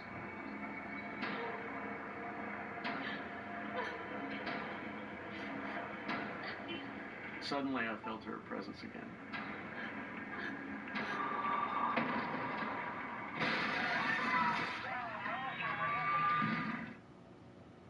Hey, my treat today. I don't think they'll take that here. Of course they take Discover. You're stuck in the past. Unlike me. You look rad. Discover is accepted at 99% of places nationwide. Big Pharma charges Americans the highest prices in the world. And Big Pharma's latest scheme would pad their profits by more than $32 billion and hike healthcare costs for American businesses and families. Reject the Big Pharma money grab. Just 20 easy minutes to a Tuesday triumph. Sea Cuisine, your weeknight seafood win. What's that, boy? The dog walker's locked out. Get the keys off the counter. Now slide it under the door with your nose. Your dog can't let the sitter in, but now you can from anywhere with the MyQ all-in-one pet monitoring and access system. Are you tired of paying rent or constantly moving from one place to another? LGI Homes has the solution for you. We offer affordable new homes with exceptional quality. With our simplified buying process and zero-down options available, easily achieve the dream of homeownership and quickly move into your new home. At LGI Homes, we have it all, offering new homes complete with upgrades designed to add style, value, and energy efficiency to your life. Find your new home today with LGI Homes.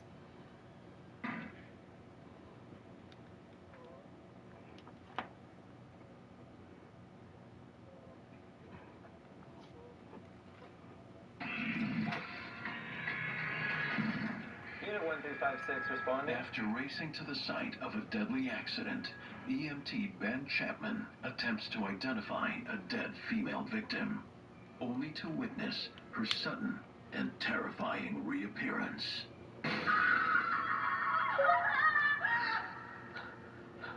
Even after she's taken away. It was so unsettling and startling that I just had to get away.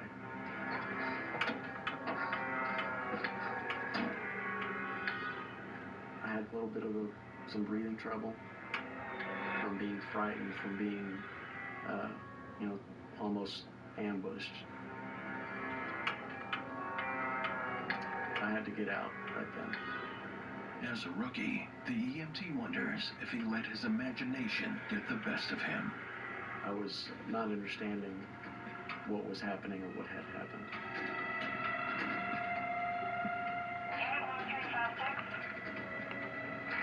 Unit 1356 responding.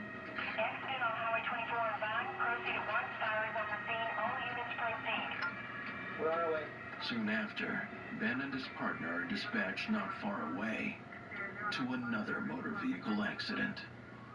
This particular location wasn't very well known for accidents. It was a two-lane highway that had some curves in it. Generally, people obeyed the speed limit there. When we arrived on scene, I noticed one vehicle that had severe damage, which indicated a very high velocity impact. At that point, the fire department personnel had stepped away to start cleaning up the scene. I was alone around the vehicle. Again, the EMT enters the wreck to identify the victims.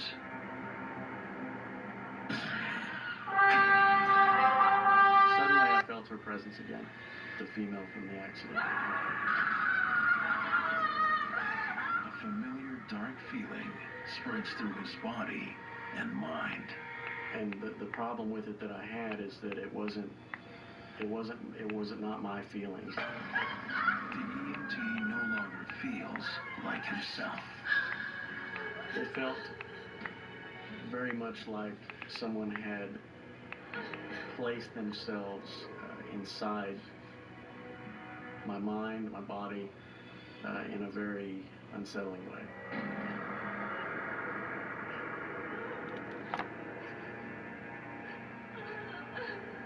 Have you thought maybe there was something special about you? The feeling was as if she was trying to get my attention in a very desperate way. As after the moment of death, you're just kind of in between worlds. All you know is you're not in your physical body anymore. And that's very confusing. That's very jarring. That's very scary. So a spirit might follow you if it recognizes you as a safe, grounding, protective force. But the experience lasts only seconds. Everything stopped at that moment and there was nothing there. Despite his deep fear, the first responders' thoughts are with the victim.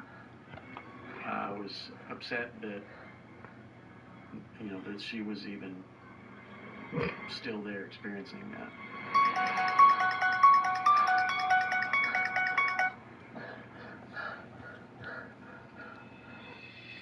As time passes, Ben tries to put the haunting experience behind him. About 6 months after this occurred, after the second incident, I was in the home of someone that I was seeing at the time. Hey, do you have any sugar? Yeah.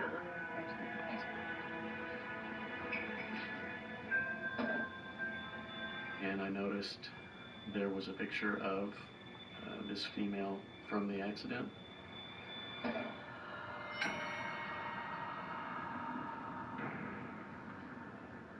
do you know her? And she said, yeah, that's a friend of mine passed away in a car accident last year. Of course, I said that I was familiar with her.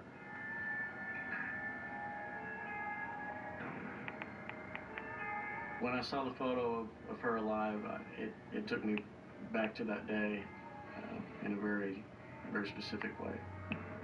I could feel her, the fear that she had, the desperation.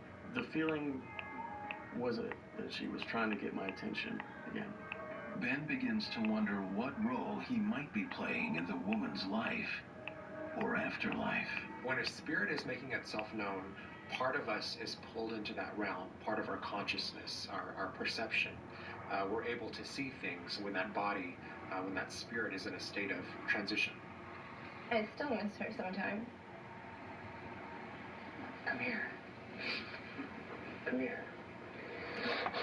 It's okay.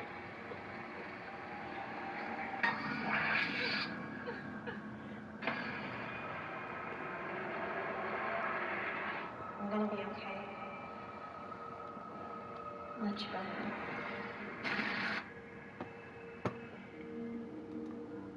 I believe that the physical contact between myself and her very well could have amplified the opportunity for her to make contact with her friend at the time, which ended up being who I was dating. Did you see her? Yeah. Part of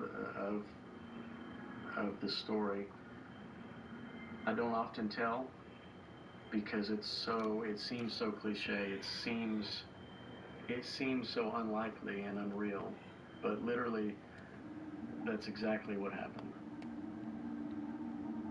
A spirit might attach themselves to another individual, perhaps if they see this person maybe living a life that they still want to live. The pull of the physical world is so strong to someone that's just crossed over. So attachments happen very frequently, actually.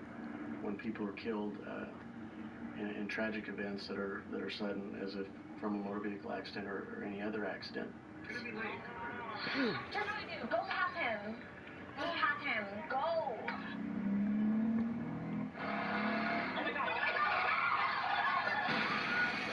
There may be a gray area or a transition period that may be occurring or does occur.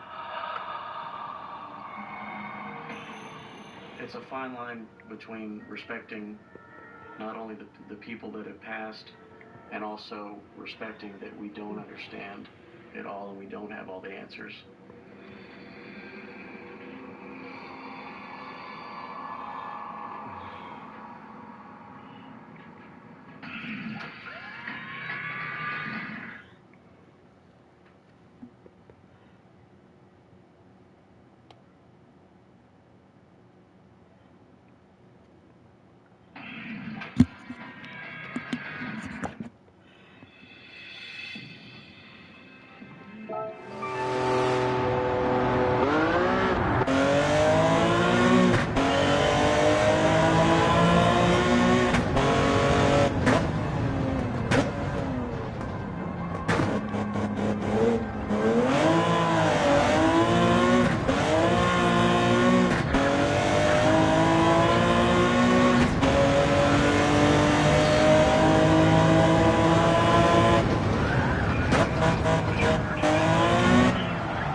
trucks, SUVs, ATVs, you get the picture.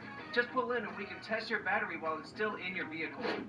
Or if you can't get your vehicle started, just take the battery out, bring it in, and we'll test it inside. If the test tells us that the battery's not good, we'd love to help you find a replacement. This is a great choice. We'll even install your new battery for you. It's just one of the many services we provide at O'Reilly Auto Parts to help keep you on the road.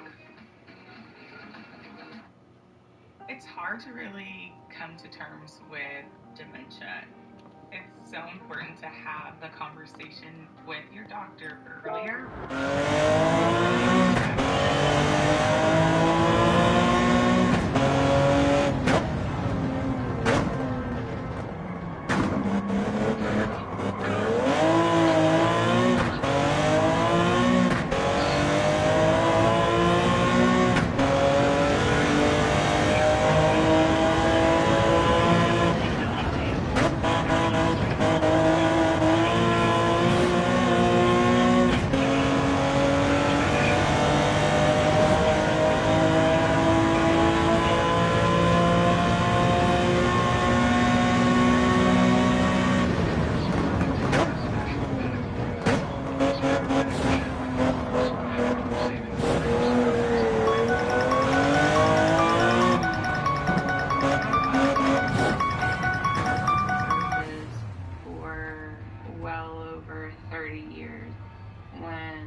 This is what I want to do, and I can't picture myself doing anything else.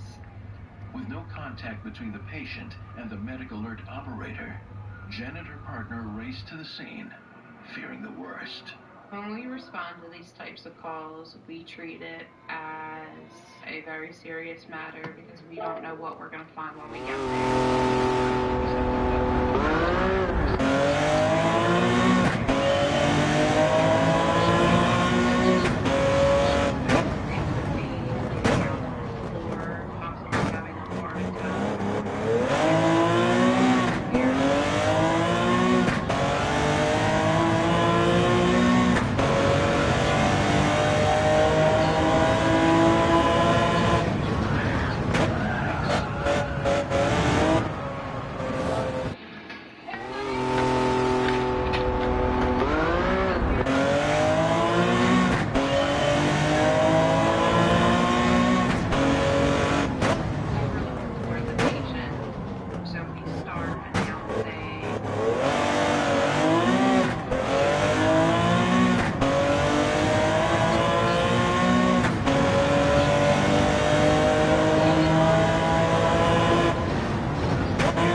Come on.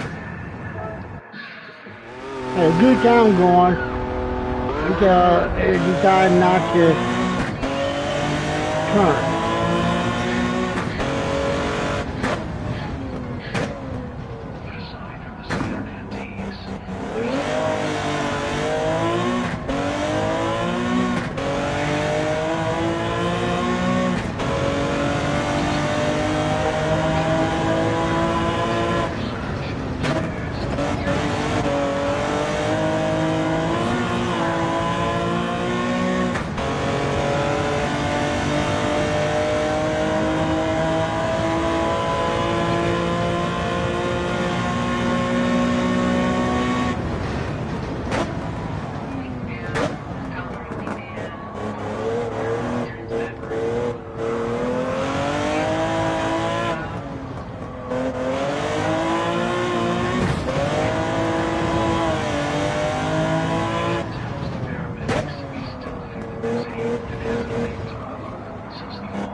in the house. Is there anyone else here? But if he's truly alone, then he would have had to press the button to trigger the alarm. I started thinking maybe he's possibly confused, he forgot he had his pendant upstairs, so we started to check to see if the pendant was somewhere in the room. What they find is not at all what they expect.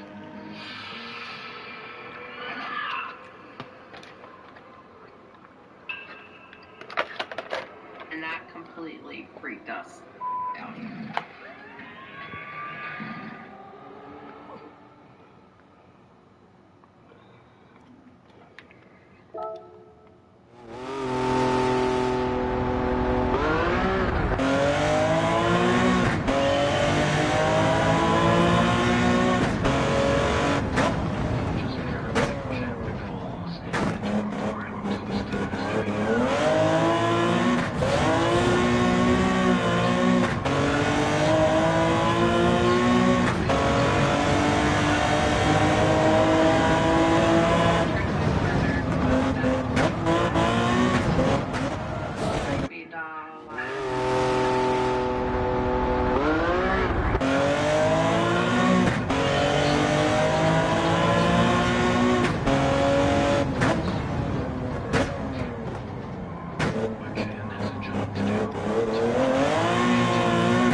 We did not find the pendant.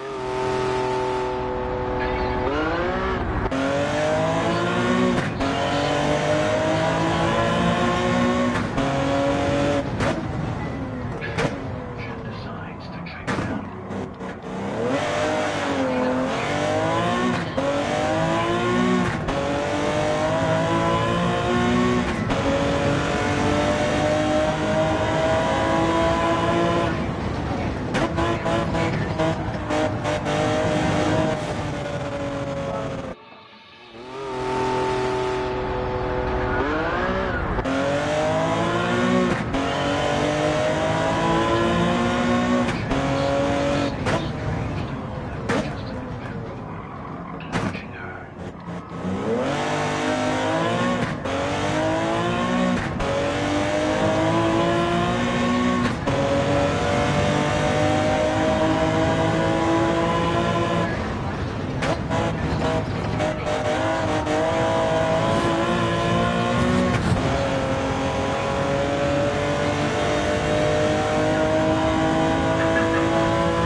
With the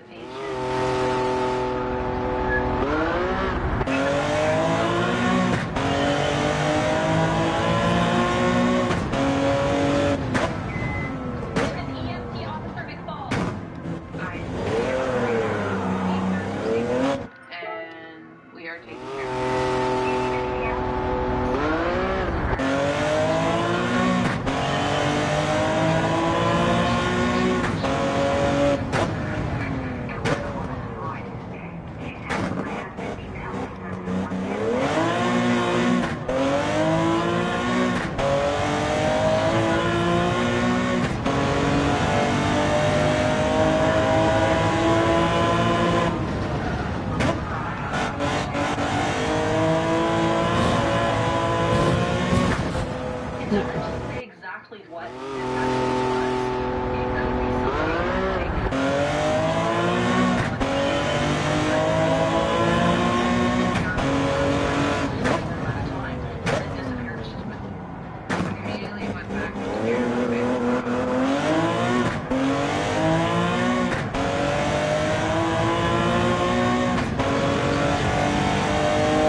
Ooh. It can actually begin to change the physiology I of got a the new body. comment. So the idea that it expands I just got a new comment. physical form is, to me, absolutely credible.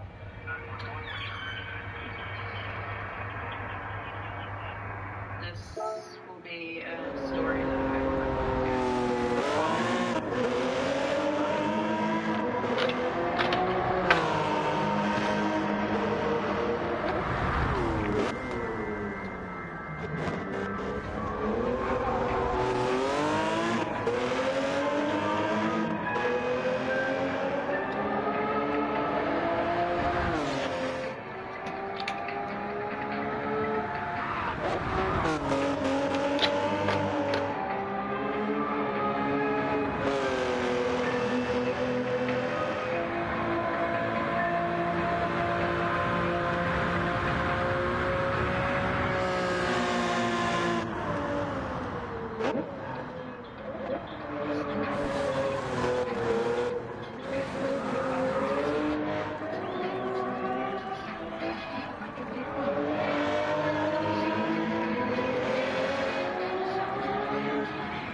Download the Temu app and shop like a billionaire. It's Ram Truck Month. Hurry in for great deals on the trucks built to get more out of them. Get more power with the 540 horsepower Hurricane engine. Find more technology with innovations like trailer reverse counts. And get more storage with the Ram Box Throttle Management System. The more trench truck of the year during Ram Truck Month. $256,200 in cash lots. Texas residents get $1,000 cash in returns.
About. There was no logical explanation for what I was looking at. I was terrified.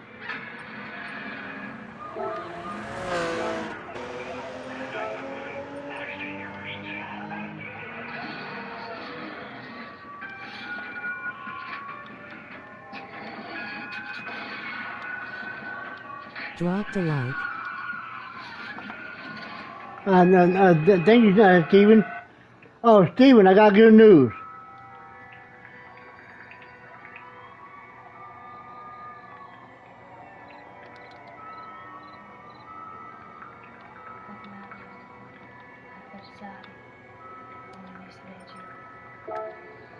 What's the news? I'm working on the S10 license, and I just got a new time in.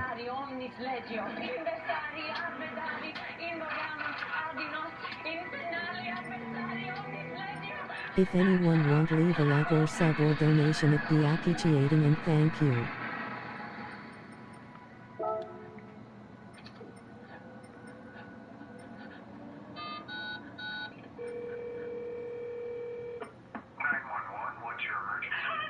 I probably have a few tests I still have to complete.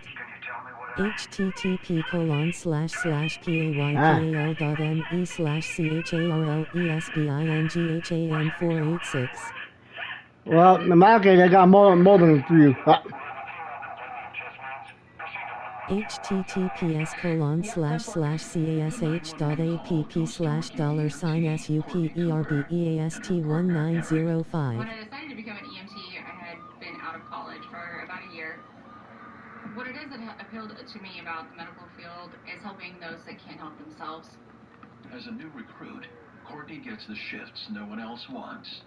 Mostly downtown, and always at night. And in this sprawling city, that means trying to keep your head above water. We could run anywhere from 20 to 23 calls in a 12-hour period. Shootings, stabbings. A lot of things happen at night. It's just 3 blocks north. Great. It's a residential address. We're looking for a house. I see it. There it is. Chest pain calls can be some of the most difficult. They could be having a heart attack. Hey, you grab the defibrillator. I'll grab the pack. Thank you. Got it. Let's get this. Let's go. The urgency to get to something that could possibly be a heart attack goes up immensely.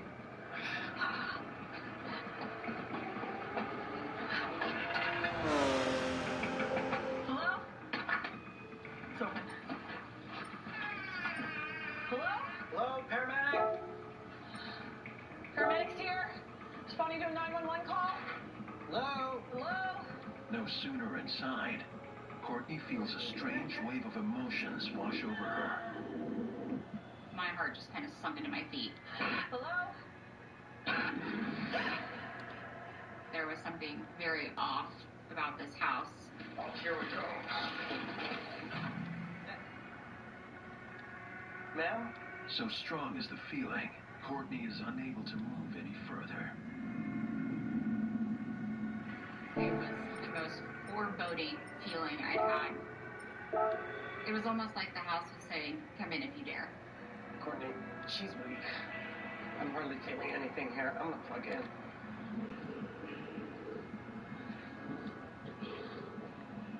The feeling I had definitely felt threatening. It stopped me in my tracks. Let's roll her down. Wanna help me here? What? I had to take a second to gather myself. Courtney. Yeah. I kind of had to will myself to go in. Here to do a job. This lady needs our help. So, Stephen, how you doing? Over here. I'm not getting anything. Ma'am? She's unresponsive. Not getting any breath. Ma'am? She looked like she was having cardiac arrest. Okay, we're charged. Clear? She comes back to life without their assistance. Okay. Ma'am? They have no idea what's wrong with her. Ma'am? Can you hear my voice? Doing all right. Just transferred the footage of my split of the exhibition race Ma'am, my earlier. name is Courtney. I'm a paramedic. Do you know where you are? Can you hear me? Do you know what happened? Ma'am, we're responding to your 911 call. We found you unconscious. We tried to let her know that we were there to take care of her. We asked her where she kept her medication so we could check if she was allergic to anything. Alright, let's get her up here. On this. Do you remember what happened? Let's check her vitals here. If anyone want leave a like or sub or donation, it'd be appreciating and thank you. Adds to the mystery of her condition. I'm gonna grab your arm. I need your arm. http://paypal.me/charlesbinghan486. The patient seems more terrified than an actual medical trauma. She seemed to be pretty on edge. https://cash/$superbeast-usa1905. I said lean.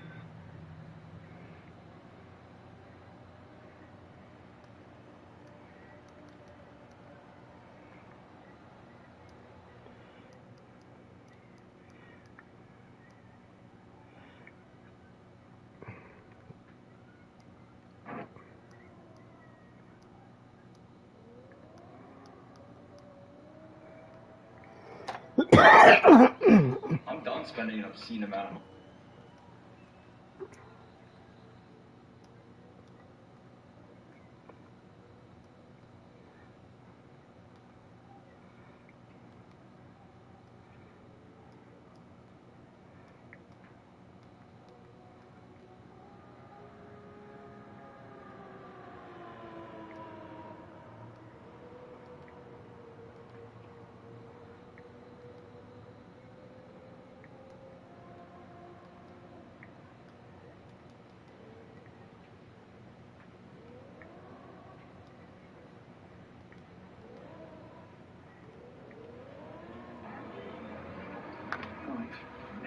Something that, okay?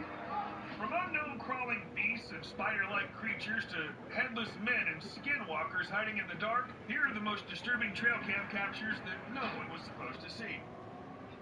An old man. So, I know spotting an old man just walking anywhere does not sound spooky or anything, but spotting something which looks like an old man but with no head and carrying God knows what in his hand is one disturbing thing. To some it was a demon, while to others some kind of prank. Whatever it was, the man was not something you'd want to encounter in your life. Skinwalker. Most of us just want to stay away from danger, but some curious minds, they just love diving deep into the mysteries. For instance, these two. While wandering in the forest, they came across an abandoned mine shaft. By the looks of it, it seemed like it's been centuries I've heard a bit on the Skinwalker. by anyone. So, well, unlike every normal human me too. these two decided to go a little closer and check well, in there. And a second later, we knew I have two TVs here, and one TV I use to play video games and stuff. And on the second TV, I watched like Bigfoot, Skinwalkers, UFOs, ghosts, and all that. Werewolves. Sometimes I'm wondering how much of it is true and how much of it is fake, but either way, it's kind of entertaining to watch anyway. A creature hiding. When this man was trying to find something out of the ordinary in the woods, he came across exactly that. Tend to watch what I can about Bigfoot, Skinwalker, UFO, and other stuff like that. Well, you're not basically watch the same thing, man. Even a second to have a closer look at that thing. A creepy man. This video captures this super creepy guy lurking around in the woods. The person filming tries to have a chat with him and figures out what he's doing.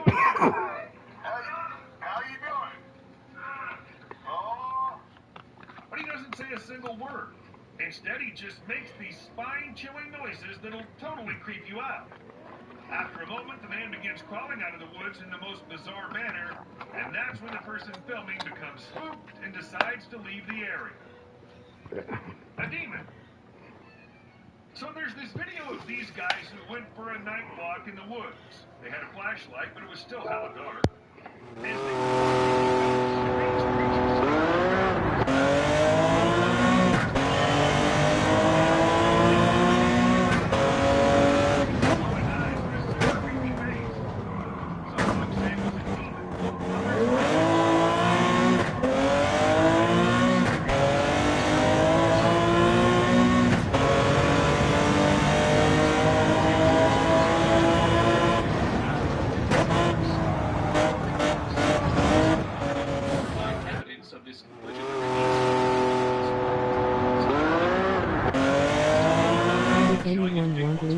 or sub or donation, it'd be appreciating and thank you. December 2011. Microphone tourists was filmed almost 100 miles away.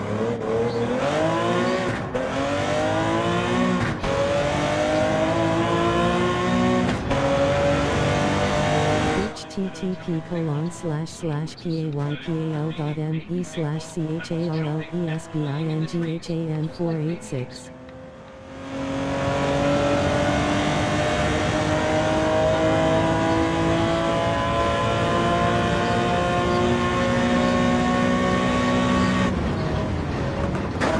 https://cash.app/$superbeast-1905.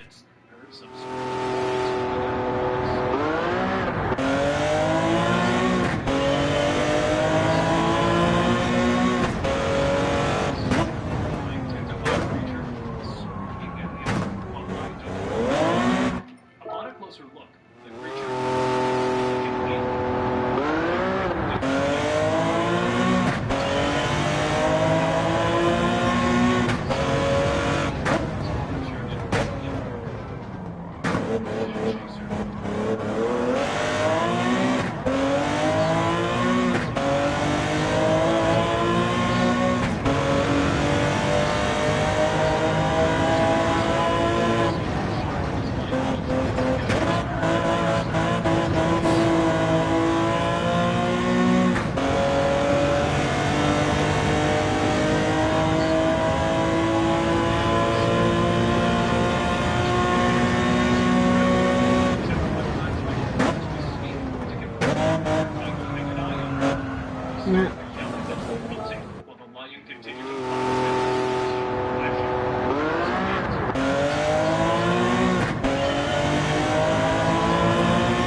Speculations abound.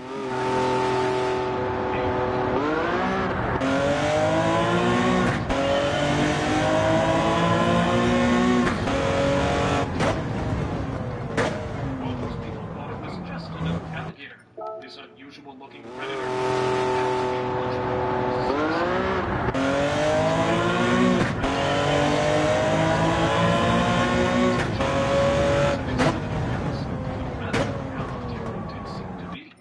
It had a long,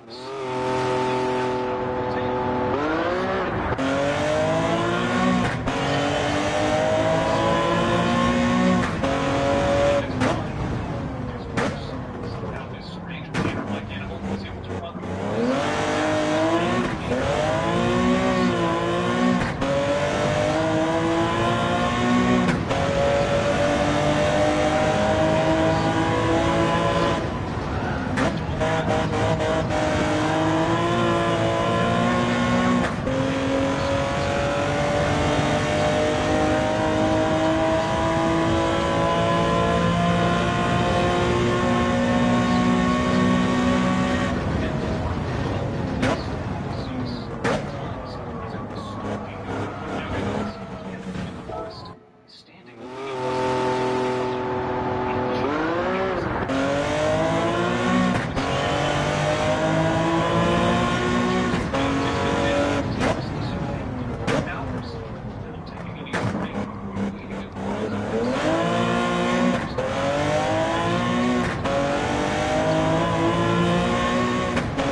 delve into this trail camera owner's extraordinary encounter. The photo's puzzling content sent chills down your spine. There it is, the hazy shape of a large, hairy creature navigating the forest, accompanied by a smaller humanoid figure, possibly its child. The debate over the existence of Bigfoot and its nature reignites. But what confuses everyone further are two more black figures lurking in the distance. Could there be more of these beings hiding among the shadows? The authenticity of the image remains unknown, but its enigma adds fuel to the endless discussion surrounding the mythic creatures. Brave calf and the wolf. In a heart-stopping moment, a calf's life hung in the balance as it faced a fierce battle with a cunning wolf. Its mother bravely fought to protect her young from the predator's grasp, demonstrating the fierce determination of motherly love in the animal kingdom. The struggle for survival unfolded before the viewers, leaving them in awe of the untamed forces of nature. The brave calf's fight for life and a mother's fierce defense of her offspring shows what it takes to survive in the wilderness. The tentacles of the deep. During a fierce storm, a trail camera witnessed a sight both awe-inspiring and spine-chilling. Massive tentacles emerging from the water, evoking the mythical kraken of legend. The vast ocean depths hold untold secrets, and this glimpse of colossal sea creatures leaves viewers wondering maritime myths and legends. The existence of such behemoths challenges conventional knowledge about our oceans. Cameras offer brief glimpses of these creatures, leaving us with more questions than answers about the wonders hidden within our oceans. Snow beast's cryptic appearance. Amidst the snowy peaks, a group of tourists witnessed a mysterious figure lurking among the dense woods. Its size and walk evoke legends of the mythical Yeti, a creature etched in folklore and mystery.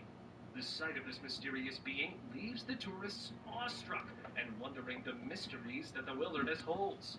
Speculations arise, and stories are shared around the campfire, each attempting to unlock the mysteries of the snow beast. What do you think it was? The wolf and the dog. A forest echoed with the barks of a courageous dog as it faced off against a wolf. The tension was intense as the two predators confronted each other. The fierce encounter serves as a stark reminder of the law of survival in the wild, where only the strongest and most cunning prevail. As the dog valiantly defended its territory and the wolf staked its claim, viewers were left both amazed and scared. The Serbian Navaharka. Under the haunting moonlit night, a solitary figure dances on a desolate road in Serbia, shrouded in mystery. Locals claim this ghostly woman is none other than Navajarka, a vengeful entity from Serbian folklore. Her tragic past drives her to confront and harm lone travelers at night, leaving a trail of fear in her wake. The eerie encounters of aggression only fuel the legend. Is this video a real-life encounter with Navajarka, or merely a product of folklore come to life? Regardless, it is a haunting sight that calls forth the unknown and delves into the enigma of the paranormal. Cryptid in Yosemite. Within the picturesque beauty of Yosemite, a peculiar sight caught the attention of a camera. Bizarre, featherless figures moved with an unnatural gait, resembling a type of cryptid. Their enigmatic appearance, almost ghost-like and devoid of details, left a trail of intrigue but little explanation. The figures danced down the hill in a curious display before vanishing into the wilderness, leaving puzzled witnesses to wonder what they had just witnessed. Mystery House. Under the shroud of darkness, two men approached a seemingly deserted and isolated house. As they focused their flashlights on the windows, a bone-chilling sight sent them reeling with fear. A small figure akin to a child stood ominously in the doorway, its presence foreboding and mysterious. Uncertain of the house's history, they hesitated to venture closer, leaving behind an unsettling mystery that would linger in their memories. Groot Encounter. Deep within a Virginia forest, a family's serene nature trek took a spine-chilling and unexpected turn when they stumbled upon a towering tree-like figure, seemingly fixated on their presence.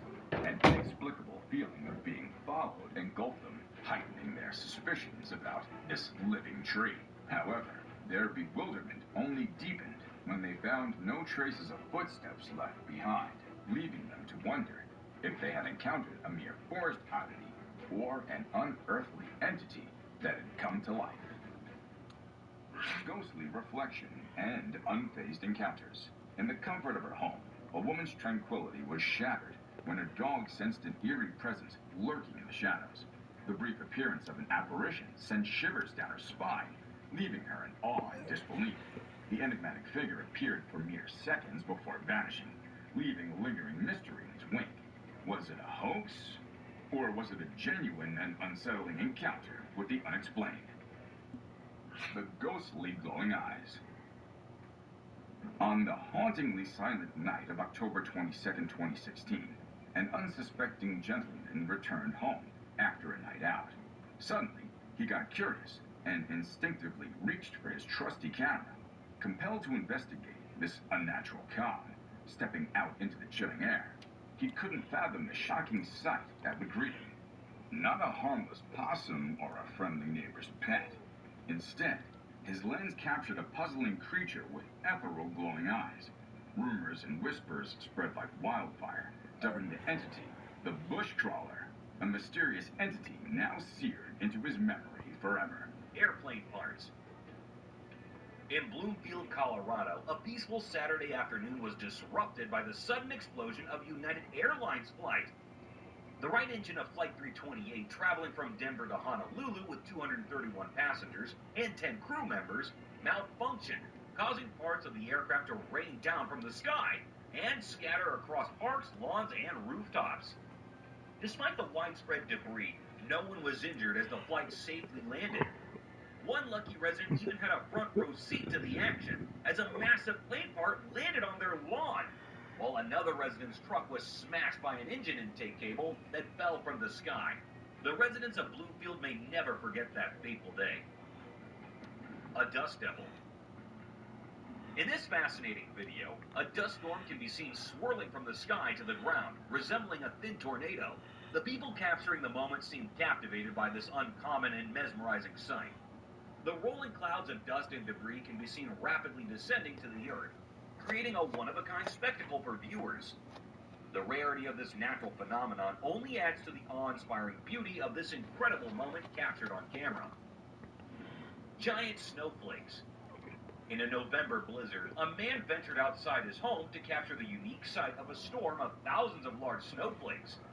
As he tried to catch one with his hand, he was in awe of its delicate and fragile nature, only for it to break upon touch. The excitement of the moment was so great that he even opened his mouth towards the sky, trying to taste the snowflake. The man was truly captivated by the beauty of the snowstorm. Apocalyptic cloud. A strange and ominous cloud formation caused a stir among the residents of Sao Paulo, Brazil. When it appeared in the sky, it hovered for 4 minutes. The cloud was captured on video. It sparked fear among some who thought it signaled the end of the world. Conspiracy theorists even suggested that it might be a sign of an extraterrestrial event, but most people believed it to be a natural weather event, possibly a tornado. Despite the initial panic, the cloud was eventually dismissed and seen as a unique and intriguing sight, leaving many people in awe. A catfish. In this unusual video, a woman recounts her bizarre encounter with a fish that fell from the sky. While taking a leisurely walk in a park, she was suddenly hit by a 5-pound fish that measured a shocking 16 feet in length. The unexpected and unusual event left the woman in disbelief, as it's not every day that a fish falls from the sky.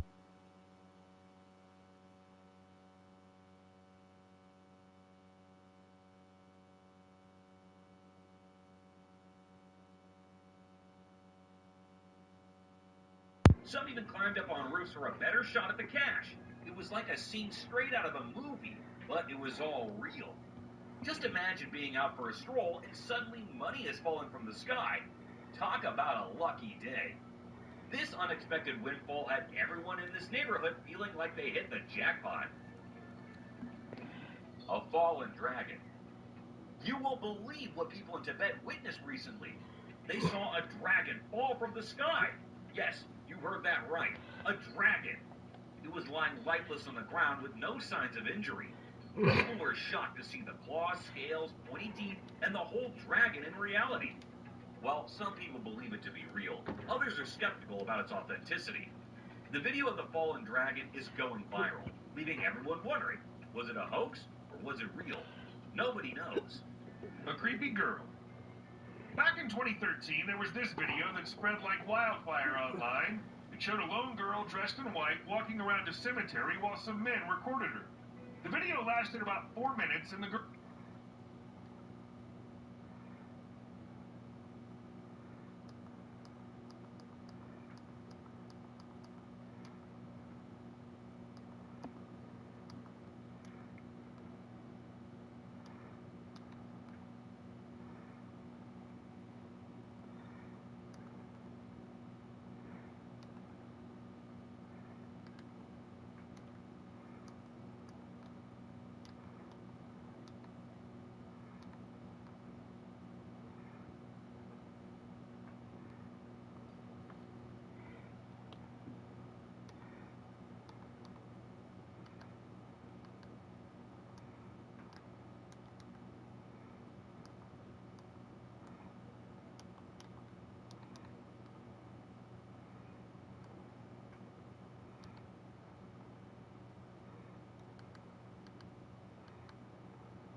stopover in Singapore, you can access the world's largest lounge.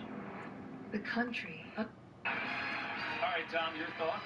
Yeah, well, Tom. The video of the fallen dragon is going viral, leaving everyone wondering, was it a hoax or was it real? Nobody knows. A creepy girl. Back in 2013, there was this video that spread like wildfire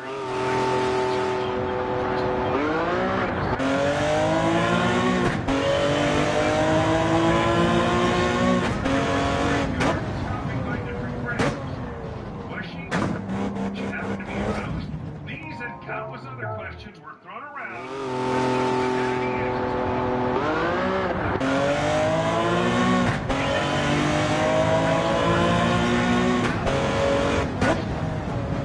The person begins to feel uneasy, and then a frightening creature appears from the dark, moving towards them and making terrifying sounds. The person quickly retreats to the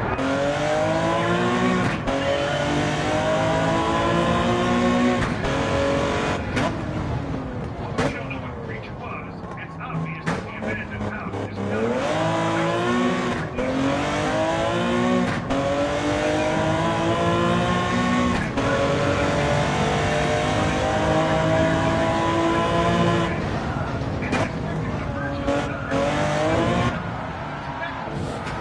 and then it runs away too as fast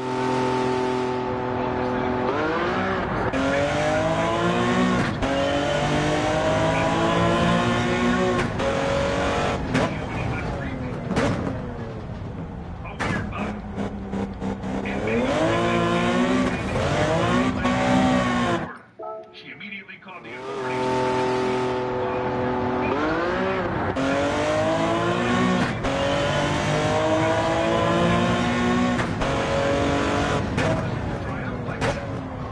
Not even the bones were there.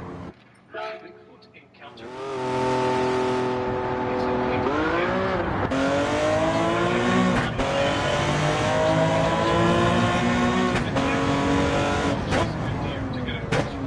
Another couple of campers were shocked to find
town, calling for amateur detectives to delve into the mystery.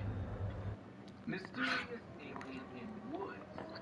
In the dead of night, years ago, a daring explorer set out to uncover strange phenomena in a haunted forest. Little did they know about the fate of their biggest nightmare. A pale, shapeless figure suddenly materialized among the trees, with long, thin limbs and a peculiar head that didn't resemble Bigfoot's features. It left everyone puzzled, and speculations ran wild. Was it an otherworldly alien creature from distant planets? The haunting encounter ended all too quickly, leaving more questions than answers. Mysterious wolf-like creature. Late one night, a driver navigating through the dark forest encountered something truly peculiar. As the headlights illuminated the eerie surroundings, the driver slammed the brakes when a strange sight caught their attention. It wasn't a yeti this time, but a wolf walking on its hind legs. But hold on, something was off. The creature had skinny arms, unusual paws, and barely noticeable ears. It hardly resembled a typical wolf, yet its fur resembled that of a wolf. The identity of this mysterious wolf-like creature remains shrouded in uncertainty, leaving us all intrigued. Share your views on this strange wolf in the comments. Shadowy figure on Forest Road.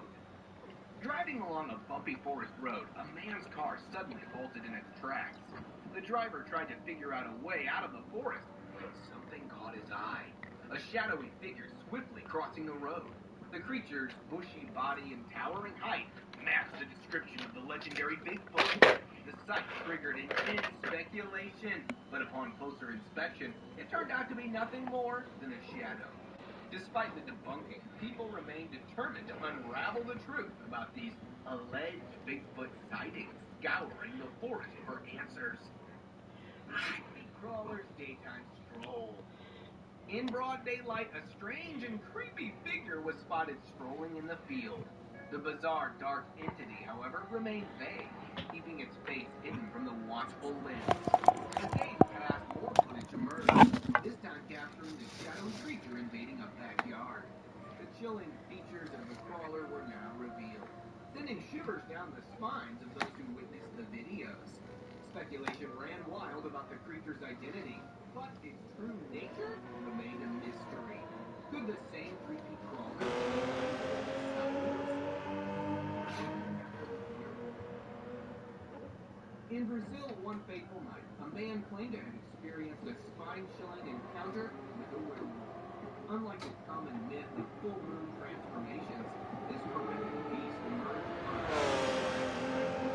The man stumbled upon the creature hiding behind a wooden structure in the dark forest. Feeling watched, the man turned his camera towards the menacing figure. The werewolf, realizing it was being observed, launched forward, attempting to attack the man. Fortunately, the quick-footed man escaped with just a glimpse of the terrifying beast. The Yeti. 6 years ago, the residents of a North American town woke up to an unbelievable sight that sent chills down their spines. The ground was covered in a pristine layer of white snow. But what caught everyone's attention were the unusual, mysterious footprints measuring 4 to 6 feet in length. A team of intrepid Sasquatch hunters ventured into the woods to investigate further. And what they encountered was beyond their wildest imagination. Amidst the trees stood a colossal hairy creature, clutching torn camp pieces. It appeared to be an aggressive Yeti, but the shocking encounter ended abruptly, leaving the truth buried in the snow. A weird figure. The image, which was captured in 2013 with an iPhone, seems to depict a transparent, dark figure standing in a doorway at the rear of their living room.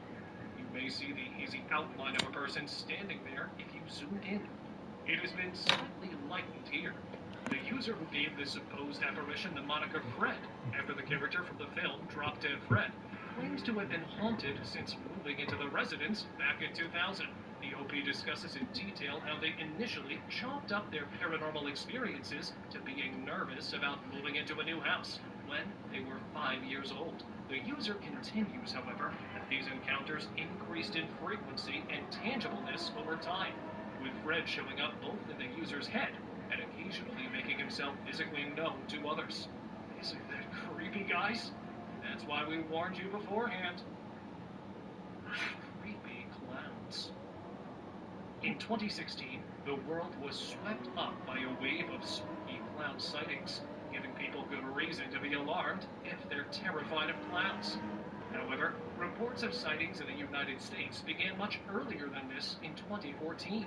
One place that was particularly heavily impacted was Florida, and in particular the Springfield neighborhood in Jacksonville, where news organizations picked up on compilations of clowns photographed on home security cameras, whereas others claimed that the clowns typically played practical jokes on people they knew in real life.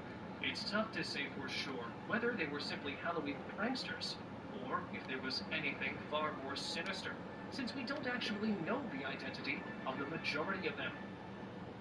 The disappearance of Lars Vitank. In a scuffle in 2014 while on vacation in Bulgaria, Vitank had an eardrum rupture that prevented him from returning home with his buddies. However, spending an extra day in Bulgaria had deadly results, as Lars disappeared after being seen on the airport's CCTV camera leaving the building. His mother said that he was behaving oddly and claimed that he was being followed while on the phone. Vitank was also described by the airport doctor as acting strangely and supposedly declaring that he didn't want to die, despite the fact that there have been sightings of him throughout the years. None of these have been confirmed, but his mother continues to hold out hope because no corpse has ever been located. A crawling creature. It is a puzzling trail cam encounter that has left everyone scratching their heads. The footage may be grainy, but its creepy contents speak volumes. What on earth could this mysterious creature be? Is it an ordinary animal distorted by the camera's quality, or do its unsettling movements suggest something far more uncanny? At times, it seems almost human-like, yet its unnatural behavior throws us off entirely. Could it be a peculiar type of boar or pig? But the way it moves defies all expectations. Astonishingly, this enigmatic being remains unfazed by the presence of the observer, raising even more questions that may forever remain unanswered. Slender Man. In a startling trail cam capture, a haunting figure sits amidst the forest, reigniting the debate about this once-thought fictional character's existence. The Slender Man, infamous for scaring children, may not be confined to the realm of imagination after all. Though no reports of child kidnapping surfaced in the vicinity, the photo poses an unsettling possibility. Are you ready to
No attacks and no brutal ending.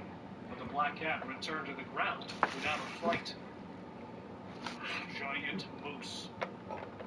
These men, while exploring the woods in Canada and staying there for one night, had a once-in-a-lifetime experience when a giant moose came to pay them a visit. It was 7 meters tall and weighed almost 1,000 pounds. The man, terrified but excited to see the huge animal at the same time, decided to go near it and was standing just a few feet away from the monstrous creature. Even though this one does seem a bit calm, the researchers said that the man clearly put his life in danger, as it's not scared of humans because of their huge size, and they will come straight at them when provoked. Just like here, when a moose, spotting the bow hunter from a distance, came to attack it, and the only thing which saved him from becoming the victim was the lake between them. Snake eating eggs. Well, that might look surprising, but there's a species of snake who likes to swallow entire eggs besides all many other living beings, because apparently the eggs, especially those belonging to chickens, are their favorites. And speaking of which, bull snakes have got this ingenious ability to sense a chicken's coop. And unfortunately, if they are successful in finding one, there's no way to keep them away from it. The spooky trail cam footage shows this suspicious bull snake, who, after finding a nest full of eggs, was in awe of stealing them. Did you see how it swallowed the whole thing without even breaking it? Today's open discussion points towards this eerie figure rushing along a desolated roadside. A bunch of friends, while passing through this highway, were shocked to see a bizarre figure storming along at the speed of their car. At first, the group speculated it was an unusual wind, but when one of them took a picture of it, it turned out to be something beyond their imagination. With a skeleton-like thin body structure and pointed feet, the creepy figure appears to be walking on all 4 of its legs, where some are speculating it to be an alienoid figure, while others believe it's some sort of skinwalker searching for its next meal in the middle of nowhere. Let me know what you folks think of it in the comments section below. Strange furry creature. Out in the woods, a rather very suspicious creature was found lying lifeless on a bunch of fresh leaves. The footage shows a pile of gray hair with some sharp protruding claws. But since the figure is almost covered in a mess of hair, it seemed quite impossible to identify the species. Some say it's a mole during its decomposition, while others believe it's a mutant animal. Well, whatever it is, thank goodness it's not moving, because, judging by the looks of it, the creature sure looks fearsome. Hairless creature. Spotted by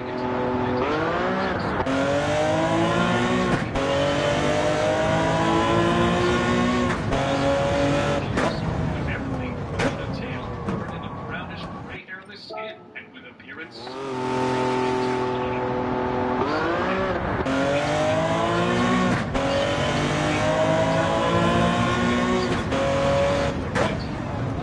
experts dug in to investigate the whole situation.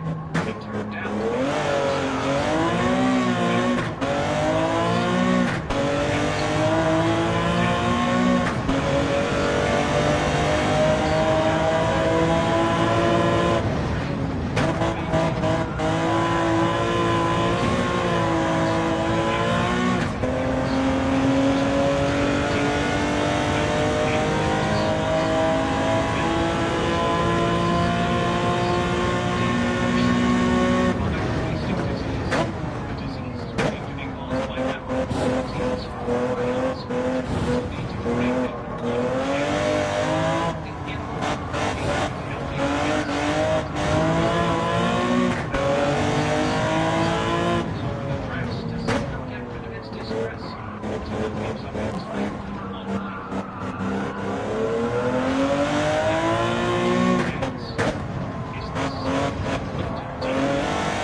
4 meters tall. Look at the trees looking so tiny in front of that eerie beam. Biped goat. Though not of a trail cam capture, this is a video worth watching. A resident of China's small town was shocked when he observed his goat behaving mysteriously. At first, walking like a usual one, the goat suddenly stood on its hind legs and started walking. And seeing the footage, it does not look like the goat is doing it for the first time, as she's quite a pro in this. But why is she walking this way? Is something seriously wrong with the goat? Or perhaps is this a random prank she's playing on us? Let me know what you think of this eerie goat. Deer with an arrow. A lone buck in the wild is never out of misery. Caught twice in the Monrovian woods but never captured by rescue workers. This deer is famous because of its incredible survival story, as it's living with an arrow lodged in its neck. After many failed attempts of the rescue workers to pull the arrow out, the buck kept jumping fences and running away from them. They were finally able to tranquilize the animal and pull the arrow out of his neck after days of struggle. Here, another buck was caught with its antlers stuck with a basketball inside them, which too was rescued by the workers. Strange wolf. First the goat, and now a wolf? Seriously, what's happening with these animals? Caught in a security cam of the Armadillo Zoo, this monster had been making headlines due to its creepy walk. Though it did not harm any human and affect any animal of the zoo, with it only being spotted at the zoo's territory, that was what scared the people the most. And since then, they've been relating the creature with many mythical beasts. Some say it is the Wolfman, while others deny these myths. But with no clear explanation about the creature, let us know what you think of it. Shady beast. With little to no trees around, the chances of it being a monkey is next to impossible. A footage captured in a woodland area in Nebraska shows a troubled-looking individual that was spotted by passerby as it appeared out from behind the grass. The author of the video at first thought it to be a monkey in distress or an animal of some kind until it got closer and up on its hind, revealing its terrifying face as it began chasing. The recorder described it to have a beastly appearance, which, after video getting viral, was later nicknamed as the Shady Beast. Catching birds for dinner.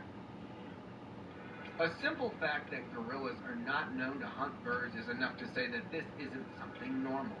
A video recorded in March 2016 by a fisherman who was returning from a catch shows a huge furry animal on top of a pole.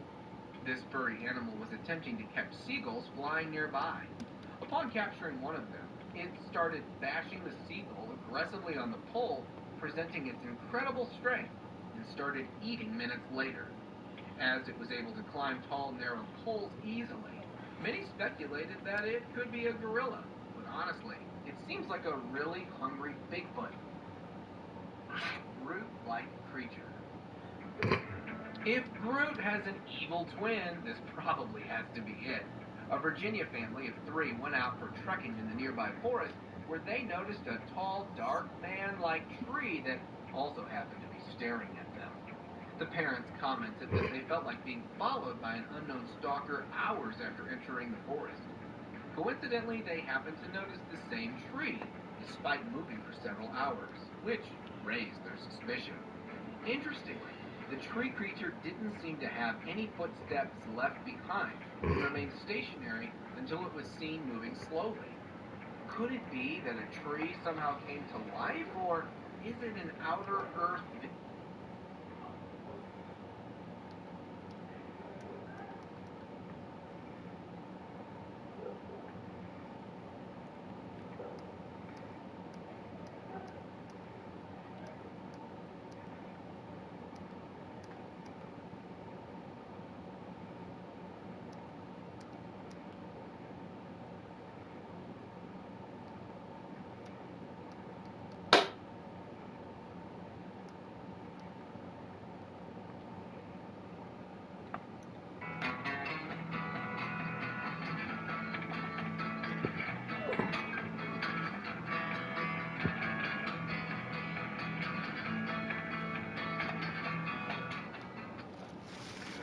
all-new Joe Myers Ford.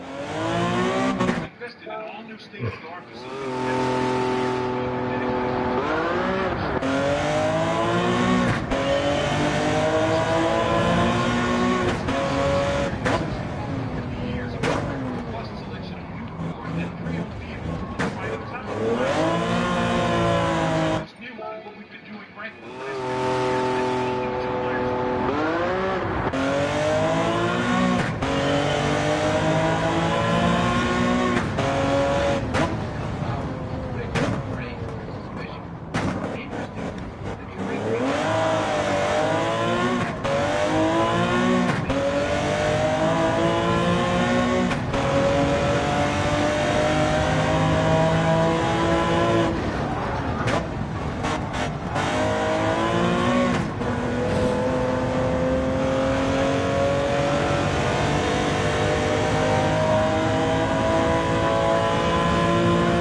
now. But if you think this is just a normal deer and